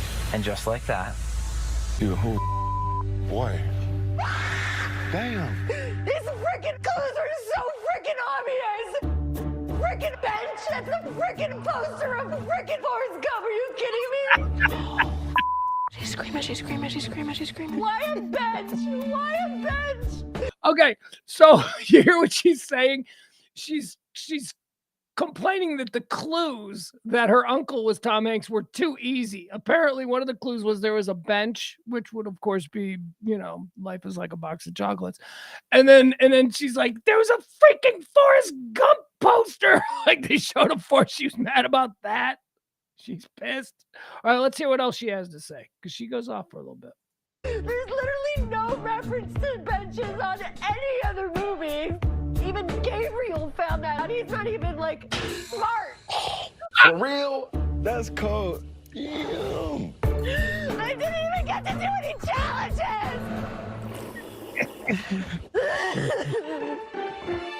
I did not have that level of drama for the first guess off on my claim to fame bingo card. I don't deserve this.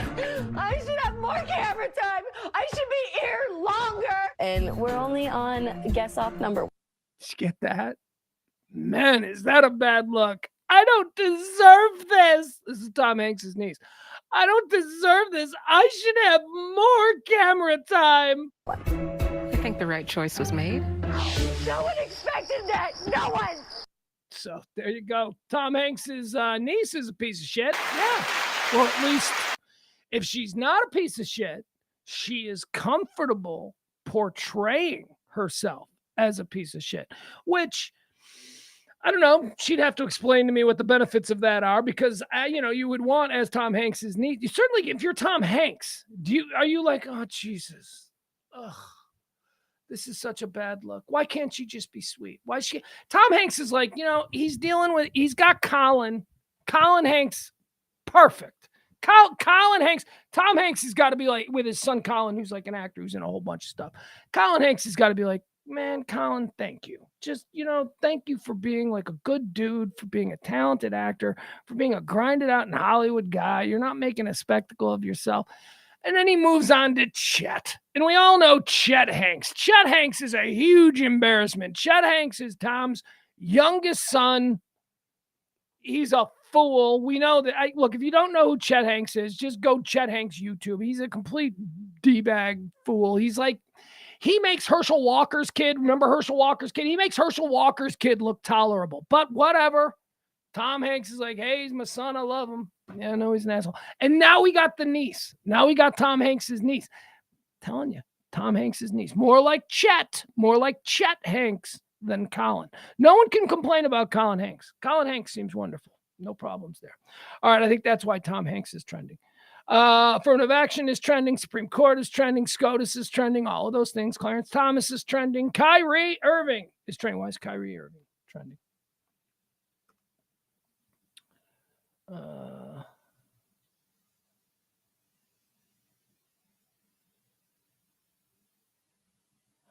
Kyrie Irving is meeting with the Suns and Mavs when free agency opens. This is according to Chris Hayes, NBA writer.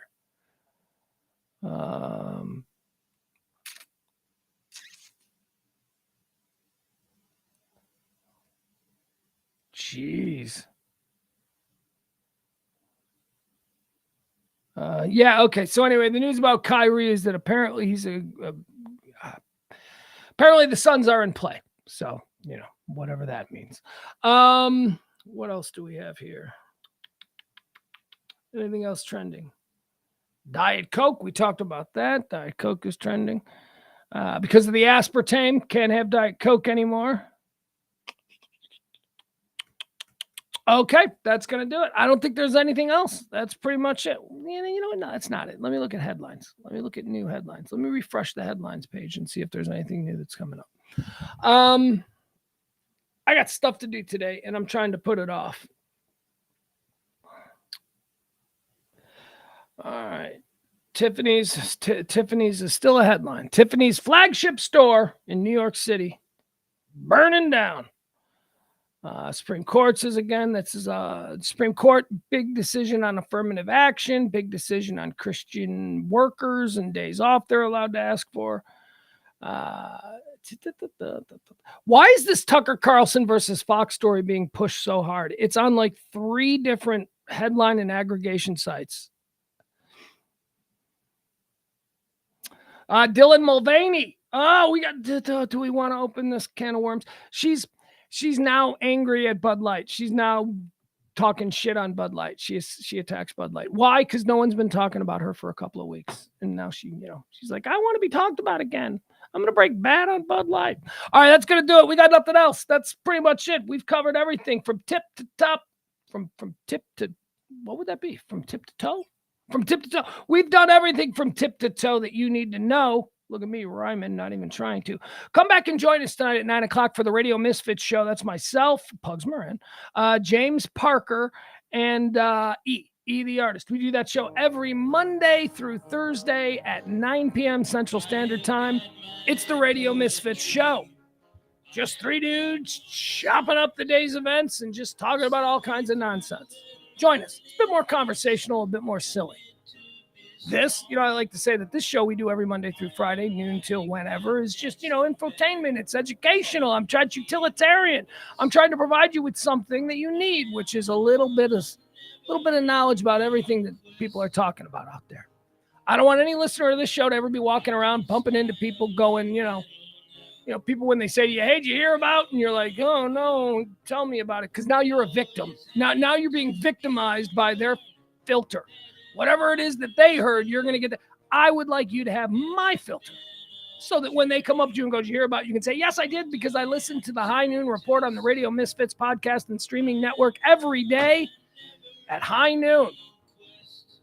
The host, Pugs Moran, he's a little irritating, but that's okay because it's a utilitarian experience. You need this information. Tip the show if you can. Support our friends at Sacred Oils, 13740 Midway Road in Farmers Branch. I got nothing else for you. I love you all. We'll see you tonight at 9 o'clock. This has been the High Noon Report for June the 29th, year of our Lord, 2023, on the RadioMisfits.com podcast and streaming network.